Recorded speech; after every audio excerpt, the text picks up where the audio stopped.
Hey everybody, we are back with another episode of CW Movie Night. How are you doing tonight, Thomas? I am doing spectacular. How about you, Chris?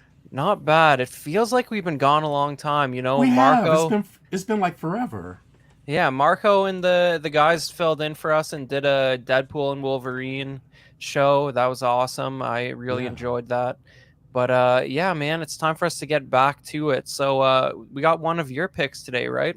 Yes, we do. Yes, we do. It's one that Uh, I was looking for as it wasn't originally on my list, but when we were picking out the movies that we wanted to play, I just started thinking, oh, I want to review this, and then I want to review that, and then I want to review this, and I had such a list that I decided, I said, you know what, maybe what I should do is focus on some of my favorite directors and movie makers and just pick one of their most iconic films out of that series, which is kind of what I did for our movie for tonight, Hairspray. And yeah, so I'm kind of excited to be able to share this now. This Hairspray is not the 2007 one that they did as a musical. This is actually the original movie made by John Waters, and and also this was his. I believe it was his first. It wasn't his first actual theatrical release, but it actually was the. It was probably his second. I think Polyester may have been his first one. Most of his movies in the beginning, and we'll get to that when I show us a little bit of his filmography. Most of his movies were originally grindhouse type of movies, and then he got studio money and was able to put on Hairspray. And this movie was so popular that it spawned a Broadway show, and then it also and then afterwards it they took the Broadway show and made it into a movie musical. yeah. So I it's mean, kind of amazing. yeah, my understanding is that this is John Waters' first like commercial hit. Like Yes. he had a few like real grindhouse grungy movies before this, but this is the first one where he was sort of accepted by Gen Pop, as we like to call them. Hmm. Absolutely. So yeah. So this is actually more of an iconic movie. It also marks the very first movie that Ricky Lake was in, and then we also see other amazing people like Deborah Harry. I think you might know her from Blondie. Yeah. She's here. Sonny Bono, the incomparable Ruth Brown, just a fantastic soul singer. Known now, I think she is known as the mother of soul, not the Queen of Soul, because the Queen of Soul, of course, is Aretha Franklin. But we have all of these wonderful people just mixed together.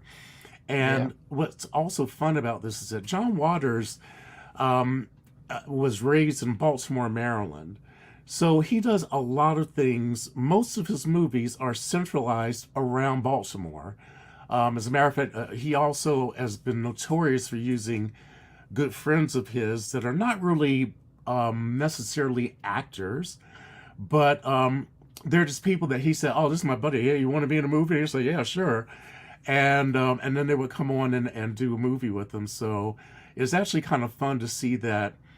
Like much like Tim Burton, he kind of has his core group of people that he enjoys working with. He enjoys making movies with them, and I think that's kind of a terrific thing is to have people who Yeah. trust and know your vision and just want to help you to make that vision come true so other people can see what's going on in your mind. So Yeah. I'm very excited about this. Yeah, I got to admit, Thomas, I'm a big John Waters noob. Hmm. I'm familiar with his public persona more than his films. You know what I mean? I mean, like I knew who the guy was right away, but Uh-huh. I know him from like him like popping off in interviews and stuff, and just being a character. You know what I mean? I'm not super familiar with his films, right? So this was I think the only one I've seen other than this was Crybaby, and Ah, that's a little. yes. I think that might be the he made that a little bit after this. Yeah, I But think this is the next movie after he made Hairspray, and featuring Johnny Depp and Amy Locane, yeah. and also Crybaby. Also, much like Hairspray, spawned a musical, a Broadway musical. So it's kind of funny that um, John Waters is also known for using music. Um, I don't believe he's a musician per se, but he loves music for the times. And so he uses music just pretty much, in my eyes, just brilliantly. Yeah. And for some reason, it has really translated well into actual musical genre. So Yeah. it's kind of amazing how he does it. Yeah, I agree. I think I mean, when it's really helpful when you're doing this sort of slice of life period piece type stuff, because it really grounds you in that time period when you have the popular music of the day. But but it's, it's I think this aged really well because it takes place, what, like a 20, 1963. yeah, it takes place like 20-ish years before it was made, even though now Mm-hmm. that's like 45 years ago. But it's but because it was like trying to be a period piece even back then, it's sort of timeless in a visual sense. But what's this all about, Thomas? What's Hairspray about? Well, Hairspray is about a young woman named Tracy Turnblad, played by Ricky Lake, and she's your typical high school teen. She just has a zest for life. She's a little bit plump, and but she just loves music and she loves dancing. And there is a show that, and also this is based off of reality, in in Baltimore during the '60s when American Bandstand was really popular. And I don't know the exact reason why, Baltimore did not get American Bandstand. They were not able to see it. So what they did is that they did their own local version of that, and kids kind of became local celebrities because of it. Well, this is what they did similarly here, is that it centers around a show called the Corny Collins Show, and it basically this movie actually in many ways is a race film. Um, you don't always notice it because it's not in your face preaching at you. And John Waters once said in a interview, he said, "Well, he said the best way to, he said, if you want to cover issues, he said, don't preach at people, make them laugh." And that's what he did, is that he put in a lot of the tropes for the day and things like that in his movie, but he kind of did it in a humorous fashion, kind of tongue in cheek, and made fun of it and made fun of the people, and so it made it so that it was a little bit more palatable. So, but yeah, so Tracy basically becomes Queen of the Ball. She is the protagonist, and she has, of course, an antagonist named Amber Von Tussle. And Amber is the popular girl. She's the mean girl. She thinks that her goal in life is to win everything because she thinks she's so awesome. But she starts to slowly see her popularity erode when Tracy turns up on the scene. So it's kind of like that give and take, and the ultimate end is that they are vying to be basically Miss Auto Show. Um, I think that okay, if you can imagine, uh, like a pageant. The girls say, "Well, I was Miss Auto Show." Put down a resume. I was Miss Auto Show, Yeah, 1963. Thomas, they had that stuff up until about 2008. They don't do that anymore for the most part. I But know. yeah, you still have what you called booth babes at Uh, E3 until about 2008, but they don't really do that anymore. But yeah, the crazy thing about this movie for me as like a first time viewer is just like you it's so just the how alien it is to imagine what a teenager's life was like in 1965 or whatever it was, Baltimore. mm-hmm. And it's like, yeah, like, I mean, we'll get into it with some screenshots of the show, but like these kids live to watch this TV show where kids just danced on TV for like 4 hours on live TV. Mm-hmm. And yeah, it's just like they're, it's they filled their brain with some nonsense because they didn't have social media. That's pretty much what it comes down to. Right. Yeah. But yeah, so here we go. All right, now here is actually some of the filmography of John Waters. Um, Wow. in the top row, kind of outlines most of his more underground style movies. I think that Pink Flamingo. Well, all right. So let's start with Mondo Trash Show. You have Mondo Trash Show, Multiple Maniacs. Both of those are real super grindhouse type movies, and they the thing is that the subject or the muse, so to speak, for these movies was a drag queen named Divine. Divine played the leading roles in all of these movies on the top row, except for uh, uh, Desperate Living.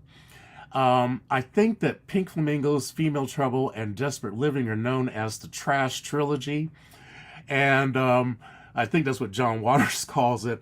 Nice. And and they all they Divine, being a drag queen, was not actually never identified as a woman. Basically, kind of like what RuPaul once said. He said he was like, "No, this is my uniform. That's what I wear when I go to work." He said, "But I'm not trying to be a woman." And the same thing with Divine. Divine didn't want to be a woman. He just knew that he wanted to entertain people, and actually, Divine in the very beginning days was not very popular among circles of other drag queens because he was very outrageous.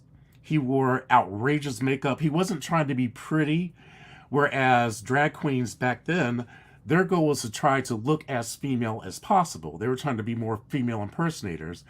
Um, Divine was not trying to do that, which was evidenced by a lot of his looks. But Mondo Trash Show and Multiple Maniacs basically show him at his most outrageous. And then, of course, we get to Pink Flamingos.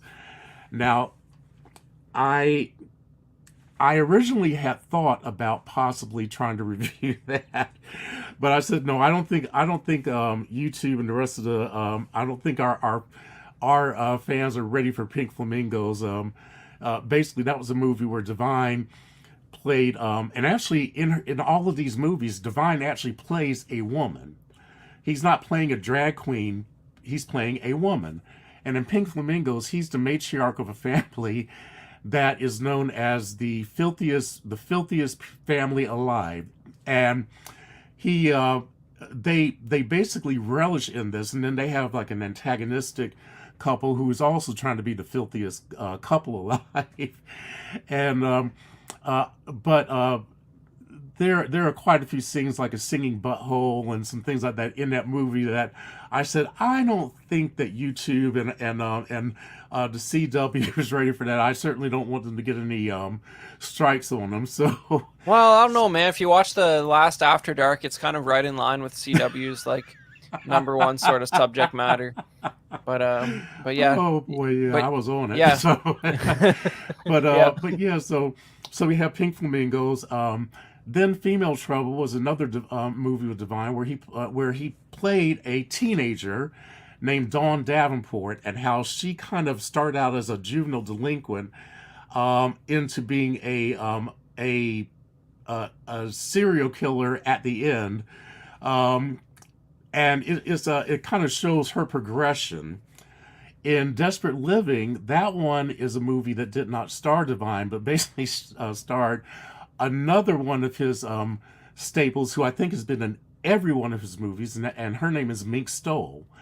And Mink Stole was in Desperate Living. She played a woman who had just been released from a mental from she was being treated for mental issues, and she and her overweight maid uh, accidentally killed her husband when the husband thought that the maid was stealing their silverware. So basically she pushed him down and sat on his face and suffocated him to death. And so they had to escape by going to this place where all the is a city outside of Baltimore. It's not a real city, but it's called Mortville. And Mortville is where all the dregs of societies have to run if they want to stay free. They have to go to Mortville and just be dregs of society over there. So that's another part of Trash Trilogy. Then we get to Polyester. And this is where Divine starts transitioning to more of a motherly role. In Polyester, he plays a woman named Francine Fishpaw, and she's an alcoholic woman who has an overly developed sense of smell. As a matter of fact, they had a they had a gimmick where they had a card where they called it Smell-O-Vision, where they said, "Well, we'll give you a card, so whenever we flash a number on the screen, you scratch. It's like a scratch and sniff type of thing. You scratch that number and smell it, and then you can smell what she's smelling on the on the movie screen." So it's things like vomit or feces or something like that, or things that basically were bothering her because her senses were so overwhelming. And so that was a gimmick that they tried there, and that was in 1981. Now, and that was also, I think, his first studio-backed movie, but the real one is Hairspray, which is done in 1988, and that's what we'll be reviewing in a few moments. 2 years later, Johnny Depp basically approached, I think that John Waters and he kind of connected, because Johnny was had just, I think, done things like 21 Jump Street. He was known as his teen idol, and he was trying to escape that image. So he was cast in Crybaby, which is kind of like making fun of the teen idol type of thing, which actually kind of made him more of a teen idol, strangely enough. But so that was that one. Then in '94, he was able to get Kathleen Turner and did Serial Mom, which is basically a housewife who, anytime somebody messes with her family or does something that she doesn't agree with, she kills them. So that's Serial Mom. Then you have Pecker. Pecker starring Edward Norton. It's about a kid who's a photographer, and his name is Pecker because he always, well, not because of his pecker, but because he used to peck at his food. And I think you got the wrong Edward, sir. That looks like Edward Furlong. Edward Furlong. What did I say? Yeah, Edward Norton. Oh, yeah. I'm sorry, Edward Furlong. Yeah, this is a lower budget. This is a lower budget Edward. Yes, This is Edward Furlong. Thank you for correcting me on that. Yeah, this is John Connor from Terminator 2. Yeah. So that was and I saw that movie. I need to go see it again because I don't remember everything. The one thing I do remember is that was the very first time that I actually heard someone use the term teabagging. Really? Yeah, I was like, teabagging? What's that? And so they kind of demonstrated what teabagging was as one of the scenes in the movie, and they're like, yeah, this is, and people enjoy getting teabagged in that movie for some reason. Thomas, I don't know if you know this, but teabagging is probably now more associated with Halo, the video game, than anything else.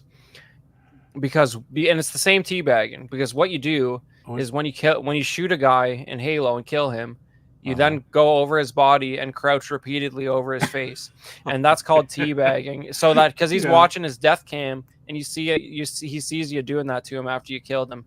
But they used to like incorporate it into their promotion for the game, but times change. They don't want to talk about that anymore. Yeah. No, I had no idea, but it's a big deal. This was the very first time that I ever saw and heard about teabagging was in '98 during watching Pecker, and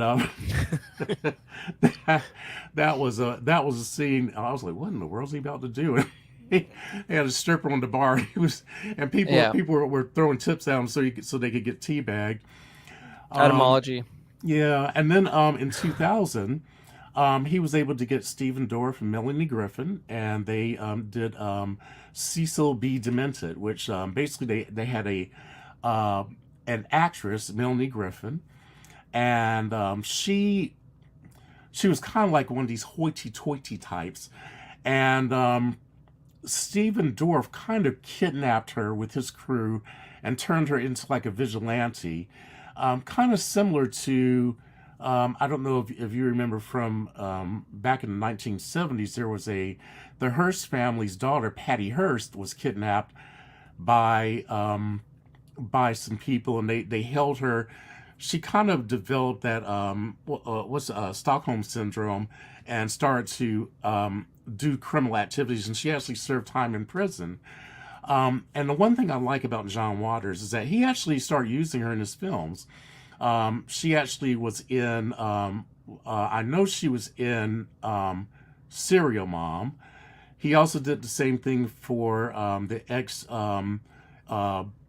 uh, ex exotic film star Tracy Lords, and so she did a role in Crybaby, and so they kind of did a similar type of thing where she kind of became a terrorist, based off of that. And then we have Dirty Nice. Shame, which was his most current movie that he had done, that starred Johnny Knoxville and Tracy Ullman, and I've never seen that one, so I can't give you the plot of that.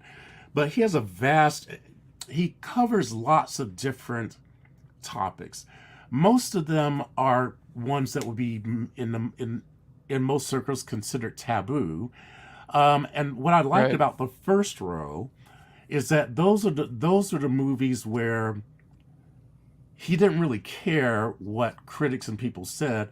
He just wanted to put out his movie the way he wanted to, and he kind of got the studio backing. What's going on? Cisco. Hello. That's a tongue twister, Well, but I'm sorry. yeah, Go man. ahead. Well, I'm just, Thomas isn't, he doesn't, I don't know if he's not that familiar with the Sith, like he's not a big Star Wars guy. He watched the original trilogy. That's Yeah. about it. I'm about to tell you why you need to watch this movie. You're going to see. All right. Just keep watching. All Go right. watch the stream. But yeah, so the first row was where he was really doing. Um, he was really covering things and didn't really give a hoot. Now his movies on the second row still had a bit of edge to them, but they were a little bit more toned down, but they still kind of had that edge, which I really enjoy. So he didn't really change his style. Yeah. He just changed some of the things that would be more presentable in the public realm. So uh, here's a okay. I'm sorry, the synopsis.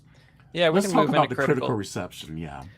Yeah, man. So as usual, we got a little clip from our good friend John, the Everyday Collector. He's going to tell us how the public views Hairspray in a current modern internet review context. Hey everyone, welcome back. This week's movie is the 1988 Hairspray.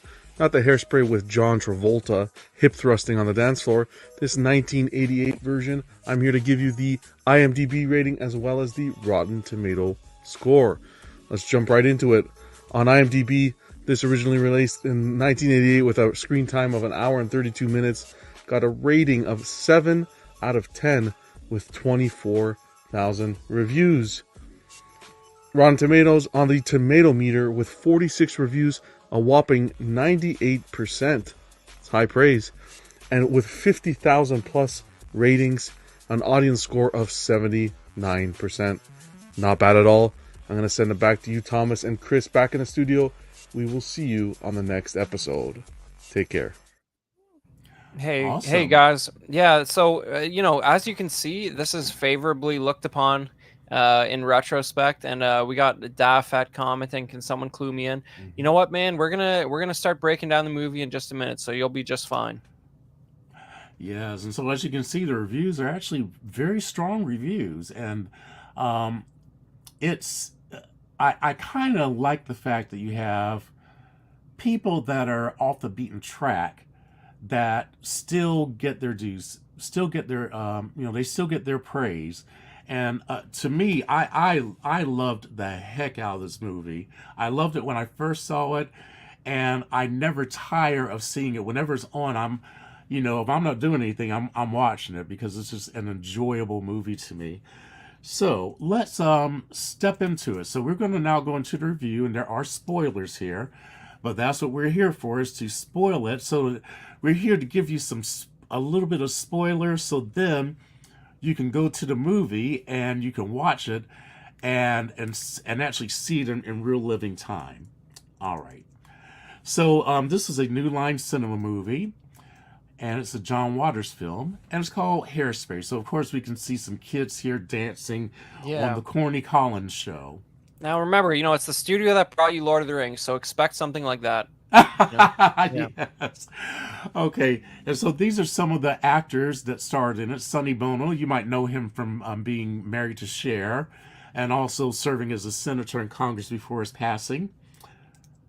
Then we have Ruth Brown, who I've already mentioned a little bit earlier, a wonderful soul singer. If you ever get a chance to hear some of Ruth Brown's, songs, you'll just be amazed. She's fantastic. Divine, who I've already mentioned a little bit about, who plays Edna Turnblad, Tracy's mother. Debbie Harry of course, Blondie. She actually was Blondie. Ricki Lake in her first movie, and I think that at the time she was actually about that age. I think she was 18 or 19 when she did this role. Yeah. Here's how ignorant I am. Like, when I saw Ricki Lake, I'm like, the talk show host? Like, I don't even know what's going on here. And yeah, it was the talk show host Ricki Lake. I didn't even know she did any acting. That's how out of time I was with this. But yeah, man, this was a trip. Keep it moving. Then of course Jerry Stiller. You might know him from what's his son's name is Ben Stiller. George's he's George's dad on Seinfeld. Dad. Exactly. Yeah. And I mean, it seems like he is like at all. I feel like for his whole life he looked about like between like 55 and 75. I don't know what he ever looked like when he was young, but like he just seems like the exact same dude every time. He looks exactly the same. Yes. And so then we have Colleen Fitzpatrick. Now, Colleen Fitzpatrick, I think that afterwards she kind of got a more of a musical career. I think she was known as Vitamin C. I'm not as familiar with her music, right. but this is her. And then Michael St. Gerard. Then we have Leslie Ann Powers and Clayton Prince, who she plays Penny Pinkleton, and Clayton Prince plays Seaweed. We have Mink Stole and Sean Thompson. They play Mink Stole is kind of like the second in charge of the Corny Collins show, and then Sean Thompson, I think, is actually Corny Collins.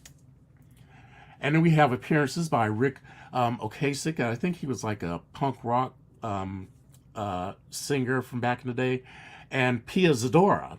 Pia Zadora was a kind of like a Broadway type of actress from back in the day, and she was pretty well known also. If you've ever seen The Naked Gun, I think it's The Naked Gun, the second one, where basically he had to save the Academy Awards. She does a big number in that one. So if you've ever seen that, that's Pia Zadora. And written and directed by, of course, by John Waters. Okay. Now, as we're starting off here, we have Tracy and Penny are getting off the school bus and they're rushing back to the house. Of course, we have the Hardy Har, store, which is kind of like a joke store owned by her father, played by Jerry Stiller.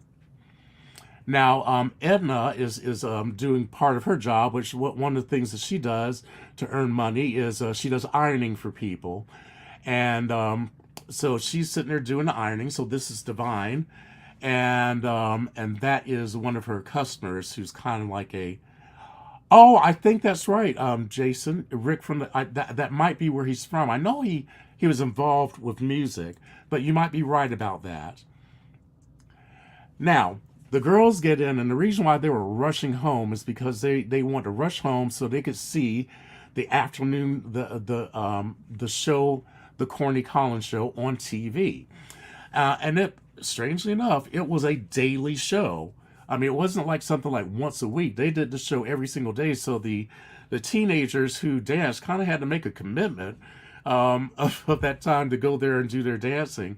So a lot of times the teens would be introduced to new dances and things on there. So of course we see Penny and Tracy dancing, and they're sitting there, just getting starstruck by all the people there. And this is them teaching a new dance. I'm not sure that wasn't the mashed potato. That was something. They were doing some kind of. Now, the one thing I didn't notice is that most of the a lot of the dances that they did back there were based off of food. You had the mashed potato. I think you had the well, they had so many different food names. It's gotta be innocuous. Like, they don't want any innuendo in there. Like, it has to be just like, it's like, might as well be a number. Well, a lot of food related dances. And of course, Mink Stoll is here, basically giving her cue cards to tell people to applaud. Now, the girls have been watching that, but this is Penny's mother, Mrs. Pingleton, and she gets home because Penny is on punishment. By the way, Penny's always on punishment. So she was not supposed to be coming over to Tracy's house after school. She was supposed to come right home, I guess, do her schoolwork. And so she comes over, she's saying, have you seen, because she's thinking that her daughter might have gotten kidnapped or something like that. I mean, she was just completely mental. Yeah. And so she finds her, and that's when she tells Penny, she said, Penny Pinkerton, you are permanently punished. So they go dragging off. Now Penny and Tracy had decided that, because they had announced on the Corny Collins show that they were going to do a record hop that evening, which is a place where kids listen to records and dance in the nighttime. Yeah, it's basically a rave in 1965 exactly. without the LSD and ecstasy and all that. Exactly. Maybe a little bit of weed, but that's about it. Yeah.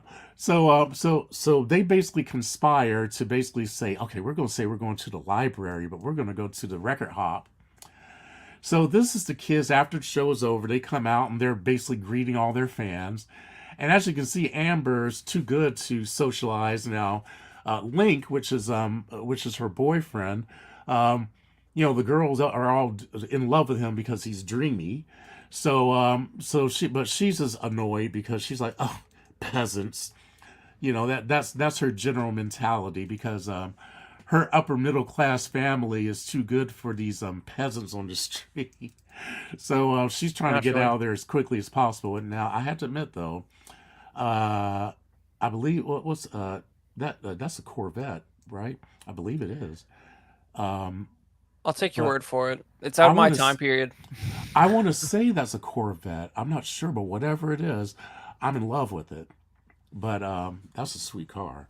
Yeah, man. So they get back and they drive over to her house, and he wants to make out, and so she's all for it.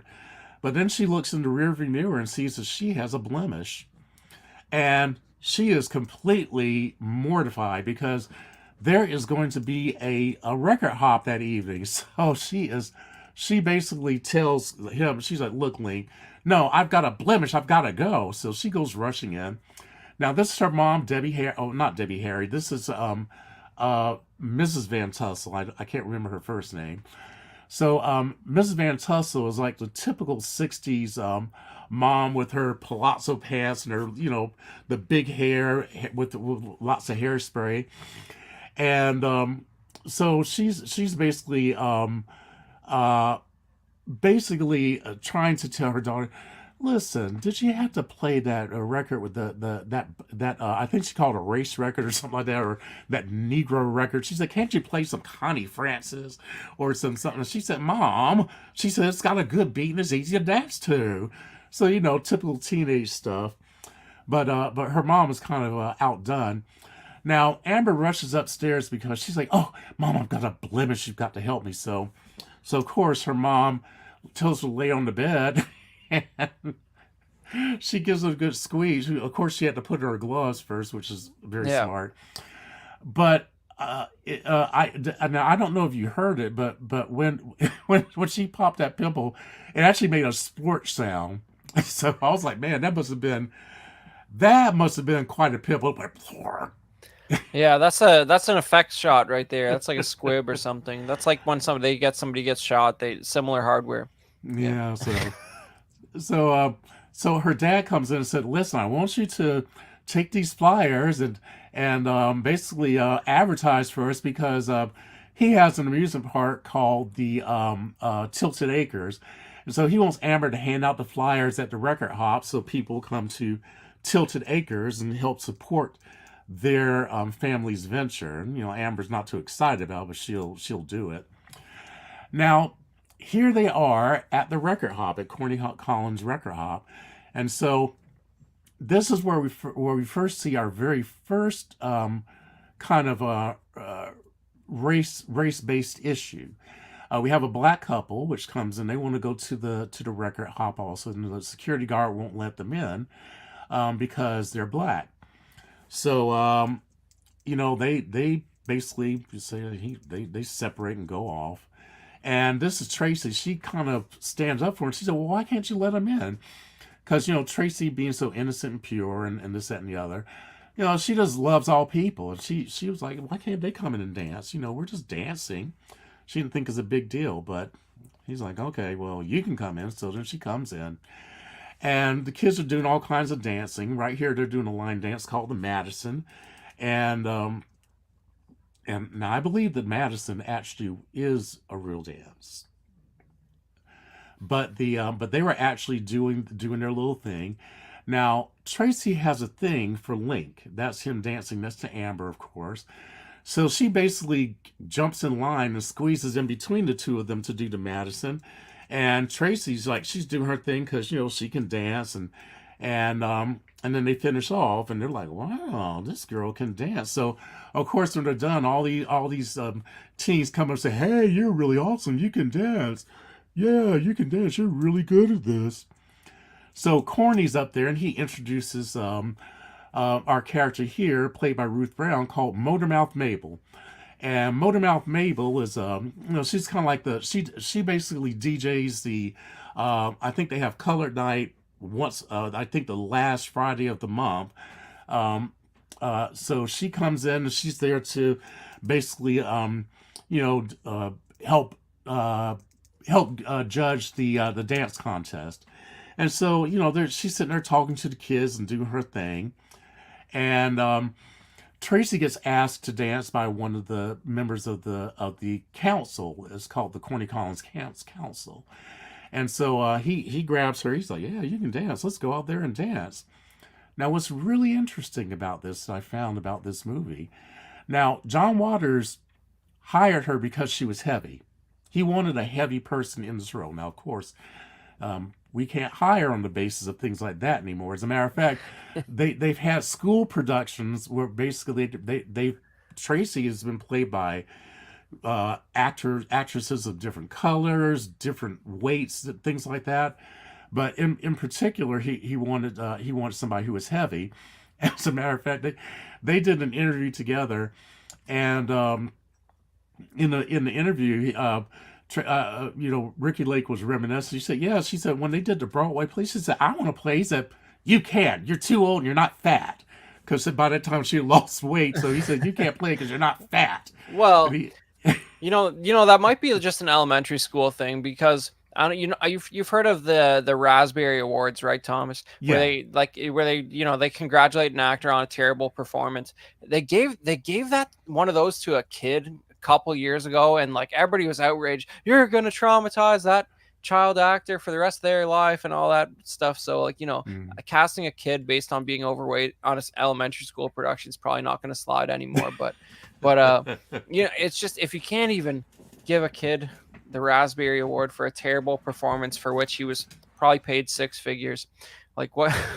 Yeah, really. I mean, yeah, I mean, there's a look. Cash in the pocket is a little bit more than a hurt feeling, as far as I'm concerned. Yeah. But it's kind of a shame that things have gotten so PC that, I mean, saying someone is overweight, I don't think in my eyes is not always is not always an insult.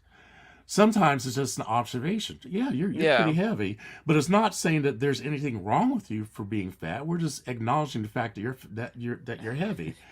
It's a And description. Yeah, but I don't know, man. It's like I when I like, and we'll get into it. There's some a few scenes in this that really try to give you a taste of like, and I mean, I don't know how true to life these scenarios are, but like you get a like an interesting look at some 1965 Baltimore race relations, and mm, it makes like it's portrayed in a very comedic fashion, but I feel like it's kind of like when we were doing our last movie, like Conquest of the Planet of the Apes. It's like I feel like the messaging in this, it's like the way it's handled is almost like too much for the current audience. I feel mm, like I feel like it's almost too casual, I think, for people now, and because it's like they're having fun with it, it's lighthearted, but like mm, I think the attitude now is like these are serious issues. You're not going to be using metaphor and all that right. stuff. Have making jokes about racism and all that, but And yeah, actually, in the when they did the musical version with John Travolta and all them, they actually made it more overtly about race relations. So this one had some things that were very well. I think the one thing that I note about this movie is that um, you see people, particularly most of the white kids and white people. A lot of the white adults are overtly racist. A lot of the kids don't really care. As a matter of fact, um, Amber is more a mean girl about Tracy's weight than about, hey Sam, but as opposed to anything about anybody's race. So I think that it kind of also shows about how generations generations change, people yeah, getting different and new priorities. And I think that this is like a dying breed for many of the older people. But the kids are kind of like, hey, we don't care. There's some groovy yeah, music. We like dancing to it. So, yeah. So this is them getting on the floor. Now, while they're doing the dance, Tracy and Colleen bump into each other. Then uh, Colleen says something where uh, she basically does call her something, and in this case, it is used as an insult. She is not being complimentary or saying, "Girl, all right, girl, look at the big hips. Go ahead and move them." No, she's saying you're fat or something like that, and she's thinking she's so clever about it. But yeah, I mean, she's just trauma. I mean, look at the look on Tracy's face. I mean, yeah, she's just getting traumatized by this. yeah. Well, it's about 45 years before the body positivity movement, so Yeah, it wasn't really a yeah. concept. I Yeah, mean, if we had Lizzo out there, I mean, Lizzo would have basically said, done her thing and saying, you know, saying "Truth Hurts" or something like that. yeah, But so they're doing the dance off, and Amber's group and Tracy's team are the last two couples on there, and so basically they're voting for them. And no, I'm sorry, there were three couples, but the first couple didn't get much. Amber got a pretty decent amount, but Tracy and her partner went off the applause meter. That's how hot they were. And so she won the dance off, and Amber's kind of not feeling it, as you can tell right there. I mean, and then of course she looks at her partner like, "This is your fault. What's wrong with you? Can't you dance any better?"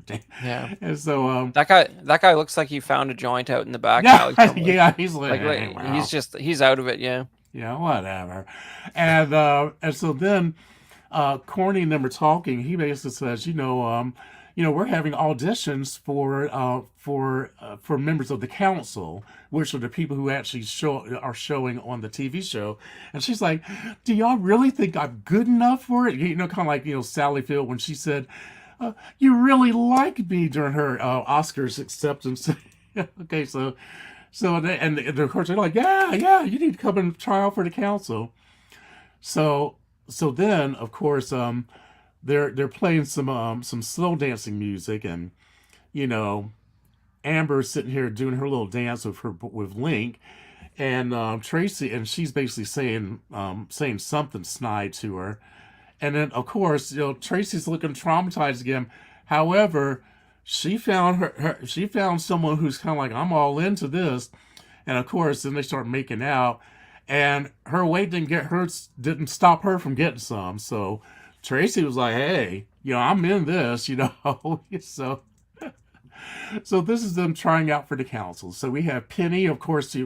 Her mom made her sew a scarlet P on there for being permanently punished, and then we have in the middle a color girl, as they used to call them back in the '60s. Her name was Nadine, and then Tracy over there, who also decided she was going to blonde her hair in the very front. Now, why she chose that, I don't really quite know. But the hairspray, in the very beginning credits when they were doing that, all the kids were using their hairspray to spray their hair. So of course, she was spraying her hair up to trying to keep it up there, and so they're doing their little dance and everything like that, and the council's watching them, and so what they do is that they basically say, okay, now we're going to have a mock interview to see how you handle the pressure. And so they go to her and they're like, how many sweaters are you on? She said, oh, and I guess about 3 or 4. And they're like, 3 or 4?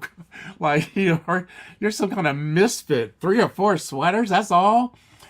And and you can't be on TV 5 nights a week with 3 sweaters, man. It's not going to work.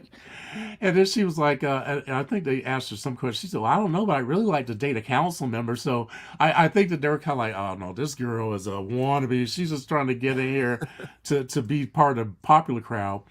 And so then they start doing Nadine's. And they basically, they really grill her. And she was like, they said, are you aware that Color Day is only on the last Friday of every month? She said, look, I can dance to anything. I can dance to Lawrence and Welk if you want me to. And they're like, Lawrence Welk? And so of course, they're not thinking about using her either, because basically during this time, there was no integrated television. And the station manager, of course, said there will be no colored faces on my TV show. So, she was trying to break a barrier there. Yeah, and keep in mind, like Thomas was saying at the beginning, like this is based on a real show, like where they actually like didn't like all the primary content was just teenagers dancing, and it was not integrated for most of its existence. Yeah, right, exactly. Crazy. So then they start interviewing Tracy, and so she's got poise, and she's answering all of her questions with poise. And I think they asked her, would you do a pimple commercial? She's like, oh, of course I would. She said, there's lots of teens out there that have pimples. I've never been cursed with such a thing like some people. And then she looks over at Amber, and Amber's kind of like, because she's like, she knows about my pimple. Yeah, it's a pearl clutch moment. Yeah. Yeah. And so then, of course, Amber also says something, and she basically calls her fat again. So Corny tells her, he said, Amber, pick up your things, go home. You are basically not going to be on the show for today. And she's hot about it, because she's like, well, I was supposed to lead the ladies' choice. What? And he said, no, go home. So she gets sent home. And now Penny, of course, goes rushing back to Mr. and Mrs. Turnblad. She tells Mr. Turnblad to close up the store and come upstairs, and Edna is like, oh, Penny, please come upstairs and stop making all that noise. You're basically being a mom. So they go upstairs, and he said, I had a big sale of plastic vomit, and I lost. What's going on with that? Why'd you make me come upstairs and miss that sale? And she said, you'll see in just a minute. So then they are looking at the screen, and they see Tracy on there, and they're like, Tracy's on the show? And so basically she's on there, and Amber is hot. I mean, she's sitting there watching from home. She's like, oh, I can't believe that big girl got on the show. And what happens that Edna gets a call from her friend and said, I'm going to send them a telegram. And evidently that was the way that people could make requests. Much like our chat. Our chat can basically leave messages in the chat for us. Yeah. Well, This Go ahead. that I mean this like that actually like really reminded me of like when you had talk shows like on G4 like 20 years ago where like Twitter just came out and they put like a live Twitter feed on a monitor like in the background of the talk show. Like I was just like, Uh, wow, man, it's almost like that, except for the amount of teens in Baltimore who would have had the ability to actually send the telegram was probably pretty limited audience. yeah. The ones who had the budget or Hmm. you know what I mean? Like that probably cost a few bucks to fire something off there, but Yeah. it's an attempt at audience viewer integration that was kind of it seemed very forward thinking Yeah. watching that. Exactly. And so basically, she rips off the telegram and hands it to Corny, and he pulls up Tracy and introduces her to the rest of the audience, saying, "This is our newest member. Introduce yourself." She said, "I'm Tracy Turnblad," and so she's kind of flexing for the audience. He said, "Well, you've received a telegram to lead a lady's choice," and Amber's like, "Oh, she better not," because I think she knows what's about to come up, and she's hot about it because she was supposed to lead the ladies' choice. So all the men line up, which is actually kind of like I don't know if you've ever heard of Sadie Hawkins dance. I think my only cultural context for it is in other older films, but that's about Hmm. it. Yeah, Yeah. well, a Sadie Hawkins dance, that was something from pretty far back. I mean, it was I think it was something you would see like in the 50s and things like that. But basically, instead of the men or the boys asking girls out, the girls get to go and ask the boys out. So basically, Sadie, kind of like Sadie Hawkins, she gets to pick her man. So Tracy's going down the aisle, and the men are all the boys are all flexing, trying to get her attention. And of course, she sees the guys that she's crushing on, and that's Link. Yep. And he's like, he's kind of giving her the goo goo eyes. Yep. He's looking glazed like Hmm. that other guy, but yep, it's good. Yeah, and of course she kind of has the lovey dovey face, and then this guy who basically helped her out, and he's like, "Yeah, she's about to pick me, fellas. Watch this. This is gonna be awesome." Of course, she didn't. She picks Link, and of course, Amber is just completely outraged, and of course, her parents have to comfort her in her time of need.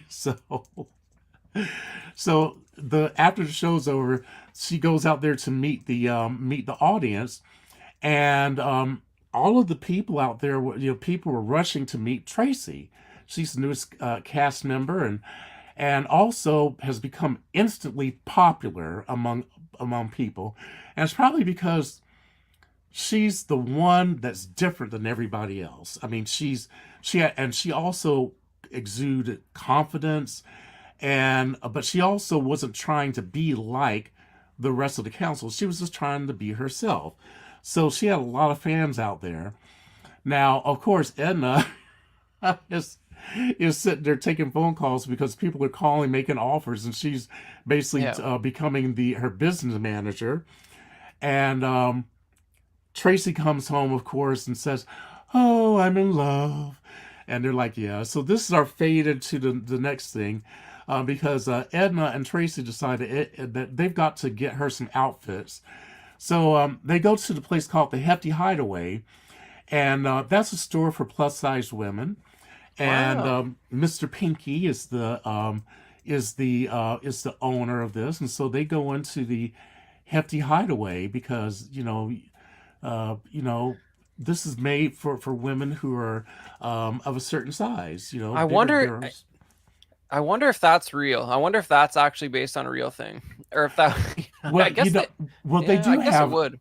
they do and did have had plus size stores. I think Lane Bryant, my mother used to shop at Lane Bryant. I think Lane Bryant was for more ample bodies and things like Yeah, that. they Now probably I didn't don't. market it with the word hefty, Yeah, and the real stores probably didn't say the hefty hideaway. exactly. I Yeah, don't think that they were called the Hefty Hideaway, but yeah, this was to make it more obvious that big girls, if you yeah. if you need a dress, come in here. We'll sell you one. So this is people trying it on, and Mr. Oh Pinky said, man. "Oh, you look wonderful in there. Eat an eclair." And she's a hefty hideaway girl, so he wants to make sure these big girls are getting served. Oh, that So, sign is great. Yeah. huh? That sign is great. Yeah, it's good. This is good Yes. stuff. So he sees Tracy and Edna and says, "Oh, you're Tracy Turnblad," and Edna starts negotiating with him, of course, and she's like, he said, "I want you to be a sponsor," and Edna starts negotiating. She's like, "Okay, well." How many outfits does she get? Oh, she gets a free outfit every month, and she said, "What about will she get like a? I think basically it was what they call. I think it was like the equivalent of what people today call Spanx, so or a girdle, and so she's basically said, will we get a pair of that? He said, "Oh, of course." And she said, "And what about a wonderful little frock for me?" He said, "She'll have to work one extra day a week. And I gotta stick to this." He said, and she said, "Done."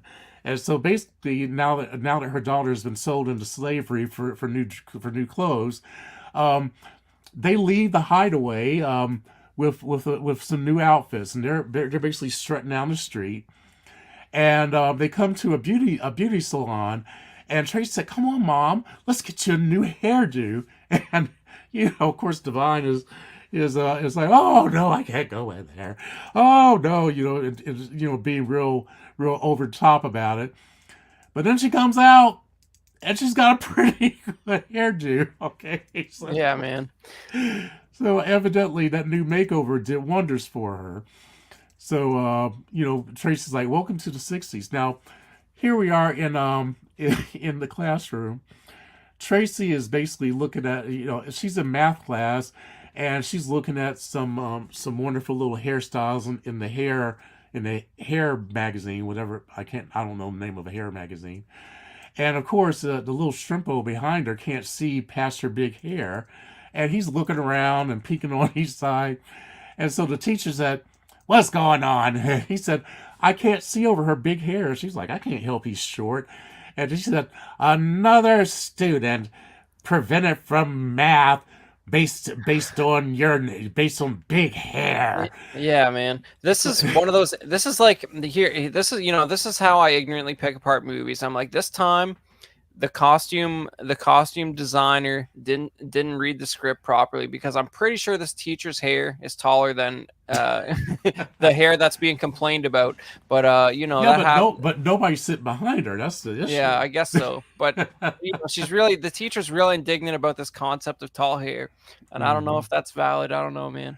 So basically, she sends Tracy to the principal's office. So she's out there waiting for the principal to see her in, and of course Amber's in the classroom talking to all of her friends, saying she's got roaches in her hair, and and different things like that. And then she hands them a sign saying she's adopted. You know, all of the terrible things that someone could be. She's adopted. You know what? So I was in elementary school in like the late '90s, and I remember that one still being floated around as a really, as an okay, as an as an insult. Oh yeah, man, as an insult. Yeah, it's just like, wow. it's just I mean, it's kind of funny. It's like you were so unlikable even as an infant that you had to be returned to the store. Yeah. And somebody had to buy you on the layaway, in the Yeah, layaway area or something like that. exactly. Yeah. So this is the principal, and I tell you, look at that comb over. Can you believe that? That is a horrendous look. So Yeah. basically, he says that because of her hair, he he's changing her he's changing her classroom to special ed. So he said he sends her to Uh, special ed because of her hair. yeah, And she's another like, late special ed, another late '90s insult I remember from elementary school. yeah. Yeah. And she's like, "You can't send me to special ed. That's where you send the black kids that you're trying to hold back." And then she used the R word, which I'm not going to say on our stream, Yeah. but they Yeah. said there, and but but I guess that was, of course, that was more common because I remember Oh, when I was well, younger, we used to use that word also. yeah, well, if you use it in a historical context, Thomas, it's quite all right. Like for Yeah. example, what if you guys are wondering what the R word is? Well, I would suggest you Google uh JFK and then Center for Retarded Children, because you'll see it's kind of historical context. You'll see Hmm. JFK in front of a big banner that says exactly that, and he's promoting it as in let's help out these kids. So you understand Yeah. that that really was the word. Like that Exactly. Yeah. that was the technical word, and the etymology of it means that you're late. So it's Hmm. really, it's just culture moves on, and what and kids basically find words to use as derogatory terms, and then we Hmm. decide that they're not acceptable anymore. That's and it just moves forward continuously. Exactly. Yeah. So of course, she's outdone. Now that actually was something that I still chuckle about. That he sent her to special ed because her hair was too big, and I was like, man, I said Yeah, that's a that oh my academic god, academic career just absolutely destroyed. But it was going that way anyways because she's looking at hairstyles during math class. So what can you yeah. do? So she goes to special ed and then she meets some cool kids there. The guy she's danced with, his name is Seaweed, and he's Motormouth Mabel's son. And so he's in special ed, and then there's some other kids in there. And the teacher comes in, and they, of course, rush to their seats because they want to be good children. And so she comes in and basically said, let's all say the Pledge of Allegiance. Because, of course, that also was something that I do remember when I was young. That was the first thing you did when you started class. You start all class saying, repeating the Pledge of Allegiance. Yeah. And Basically now if you believe in the Pledge of Allegiance, you're alt right, Thomas. So you better watch out. It's not. oh my god. Yeah. Oh my goodness, I am so old. But yeah. So so this is the teacher. Oh, okay. And then after they do the Pledge of Allegiance, she basically tells special ed, "All right, well, we're going to go outside with I can't remember if she called them the normal kids or something like that, but basically you've been challenged to a game of dodgeball." That's how we settle things in the old elementary school. Special ed versus regular kids, Yeah, you throw dodgeball. balls at Yeah. people, and so of course the normies are out there doing their little jumping jacks and stuff, and of course you see the teacher in front. She's cracking up when she sees the special ed kids coming through there, and everybody else is cracking up. And they're like, "Yeah, we're gonna play dodgeball. We're really gonna f them up." And so they make their little circle, and they're basically throwing the ball at the kids in the center, and basically basically dodgeball. Well, all right, I have two things to say about dodgeball. Number one, when I was a kid, I did not mind dodgeball because I could catch the ball, and of course, if someone throws the ball at you and you catch it, then basically they're out. So I wasn't really bothered by dodgeball.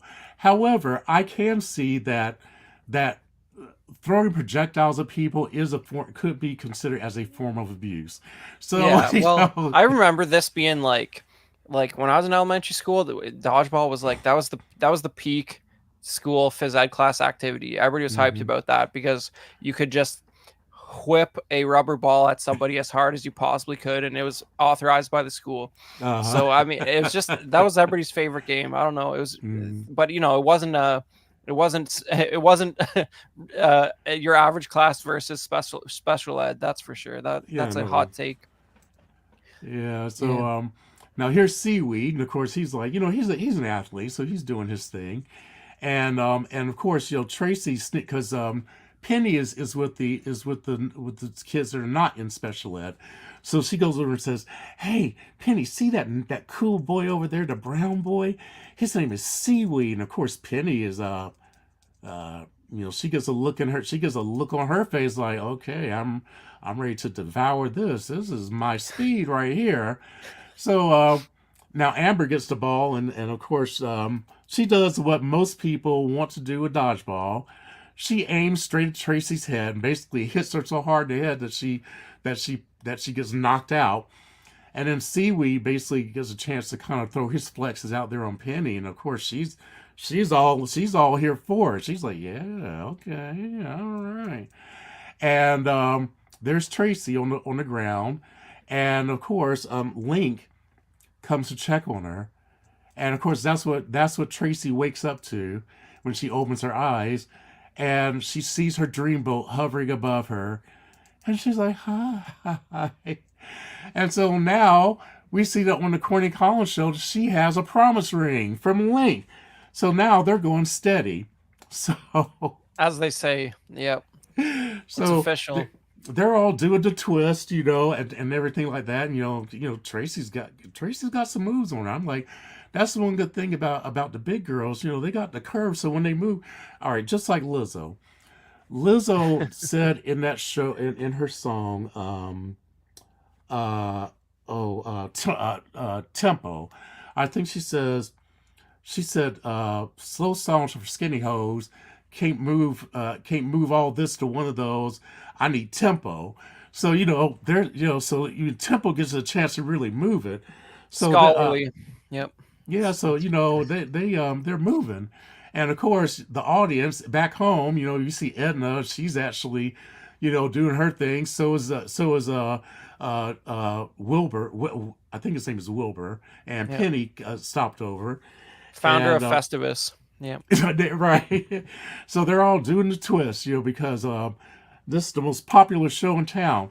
So now Hefty Hideaway basically is time for a commercial because he's now a paid sponsor, and Tracy is his girl. And Mr. Pinky, I forgot to mention this. This will come up later.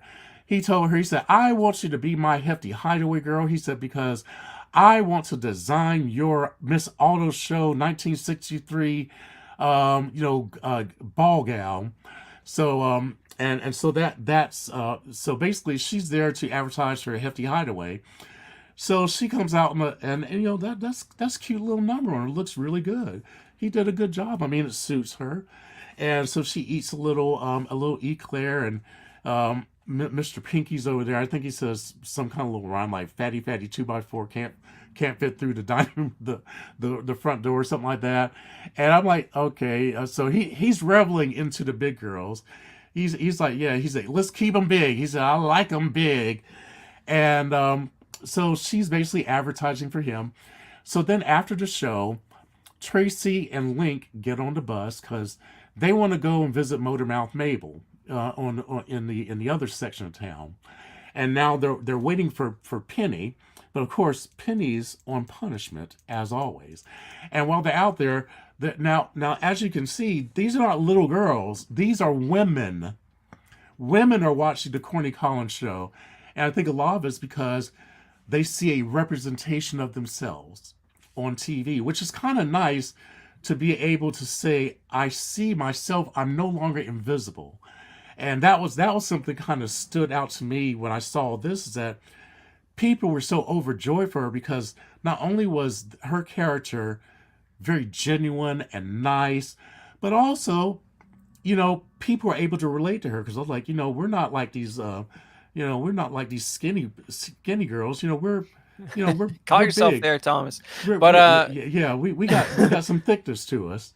yeah. I Well, was I going mean, to call them skinny hoes, but something controversial, whatever it was. Mhm. But yeah, man, I don't know. It's I don't like, maybe it's compressing the timeline a little bit, but it really it's a cool depiction of how pop culture can really sort of shift the public discourse. The idea that show would have adopted the Hefty Hideaway as a sponsor within a couple days is like, I don't know, I feel like that would have been a brave choice for a show like that at the time, but who Mhm. knows, man?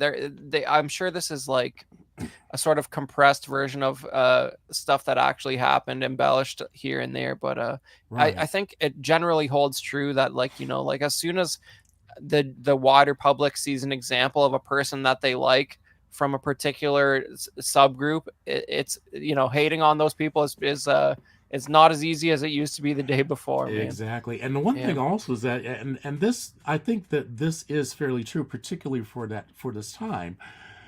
Most women were housewives. If they were in a nuclear family, the women usually were stay-at-home moms.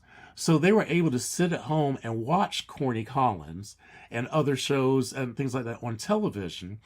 So I can imagine that women who didn't know about the Hetty Hideaway probably were flocking there to get their frocks because they're like, "Oh man, there's a place like that here in town where we can get our Right. get our little outfits and everything like that and look cute like Tracy." So she's actually signing autographs and everything through the window. And of course, Penny comes running up. She gets on the bus, and her mother comes chasing after her because, of course, Penny's still on punishment. So she hails a taxi and tells them to basically follow that bus. So they're basically in the hood now. Now the kids, they're not overly worried about it. They're just like, oh, let's find Motormouth Mabel's record store. So they're walking down the street. Now, of course, this is an odd look. People aren't used to seeing white kids in their neighborhood, but they're not really bothering them. But then she sees where the bus got off, so she tells the cabbie to stop, and she gets out, and then she realizes where she is. Yeah. And the cabbie pulls off, and she's like, okay, I see lots of black people. Now, here at Motormouth Mabel's record store, the kids are, of course, are dancing because, of course, they can't dance on the Corny Collins show. So they had to have some place where they also can have some fun. So basically, all the kids gathered here at her record store, which is it kind of also talks about that neighborhood thing that I think that you ask anybody of a certain age who is black, we all had these places where we could go and just have fun with our folks and just have a good time. And so this is a place where, and I can speak to that personally, that was the case for me, even though I was born right at the end of the civil rights. I was born right after Martin Luther King and JFK, I think. So I was right at the end. As a matter of fact, my parents told me, well, there was something called the Green Book, and the Green Book is I actually made a movie about it, but it's a real thing. And what it was is that it was a book that circulated in the black community, where basically you could go through and you could find safe places if you were traveling where you could go. You could find places where you could stay overnight. You could find places where you could eat. And that was all in the Green Book. So we have these little stops, places where you could go, where you didn't feel like you were being intruded upon, and where you couldn't be told to leave. And of course, Motormouth Mabel, because see, Motormouth Mabel is just a cool lady, and she loves the kids. She's like, "Come on in, kids. I want y'all to have fun, be young," and she wants to just encourage that. Now, these kids know Motormouth Mabel because they've seen her around and they just adore her. Now, the black kids are kind of like, what the world? Now, of course, Nadine. I mean, you can see Nadine's got a special look on her face. She's like, she's like, I remember those girls. Yeah. You got on the council, but she's got a right to have some gripes, but Well, it's yeah, not I against mean, Tracy. yeah. Well, she's rightfully indignant about not being picked over Tracy. What can you do? But, Hmm. yeah, man. I just like looking around this shop. It's like this is one of those scenes where it's like this must be like a set decorator's dream, because they can just really get into like the music history and sort of fill in all those gaps with like time period appropriate decor, and with the records and the concert posters and all that stuff, man. Yeah.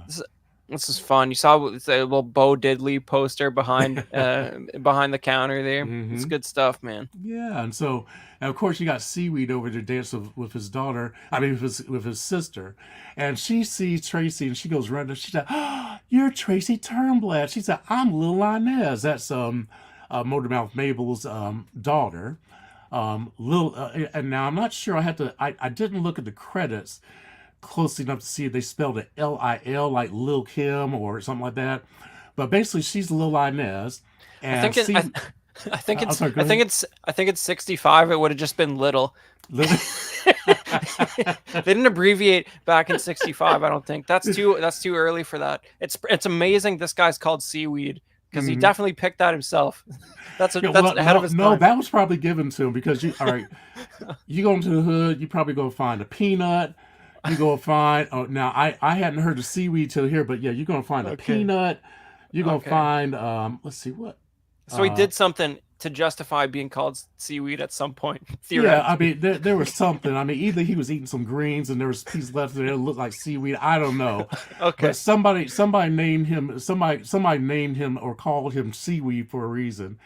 But It just but stuck. she but so so Lil Inez is basically just all struck because she's like, Tracy Turnblad, you're so famous and you're here in our store, and she's just all struck. And of course Tracy's being gracious as she always is. Now here's Miss Pingleton clutching pearls, walking through the black neighborhood trying to find Penny, Yeah. and all the people sitting around on the front stoop are just laughing at this woman because they're like, "This chick is nuts. Look at her." Yeah. She's And melting down. This is the yeah, this is my favorite scene in the whole movie, to be honest. yeah, And like, and I mean, I don't know. This lady does a great job of looking triggered, she but does. Yeah, yeah. and so she's still walking along. There's this man. He comes, and now clearly he's drunk. But he's like, "Can I borrow some? Can I borrow some money?" He said to get some more Jim Beam or something like that, and and so she gives him her wallet. Says, "Here, take it all. Just don't hurt me." And of course, she's being all dramatic. And now the rest of the people, of course, they're still laughing. They said this is the most entertaining thing that we've seen in a long time. And so he basically goes in her coin purse and takes out a couple of change, and he says thank you, and he gives her back her purse. She's like, what?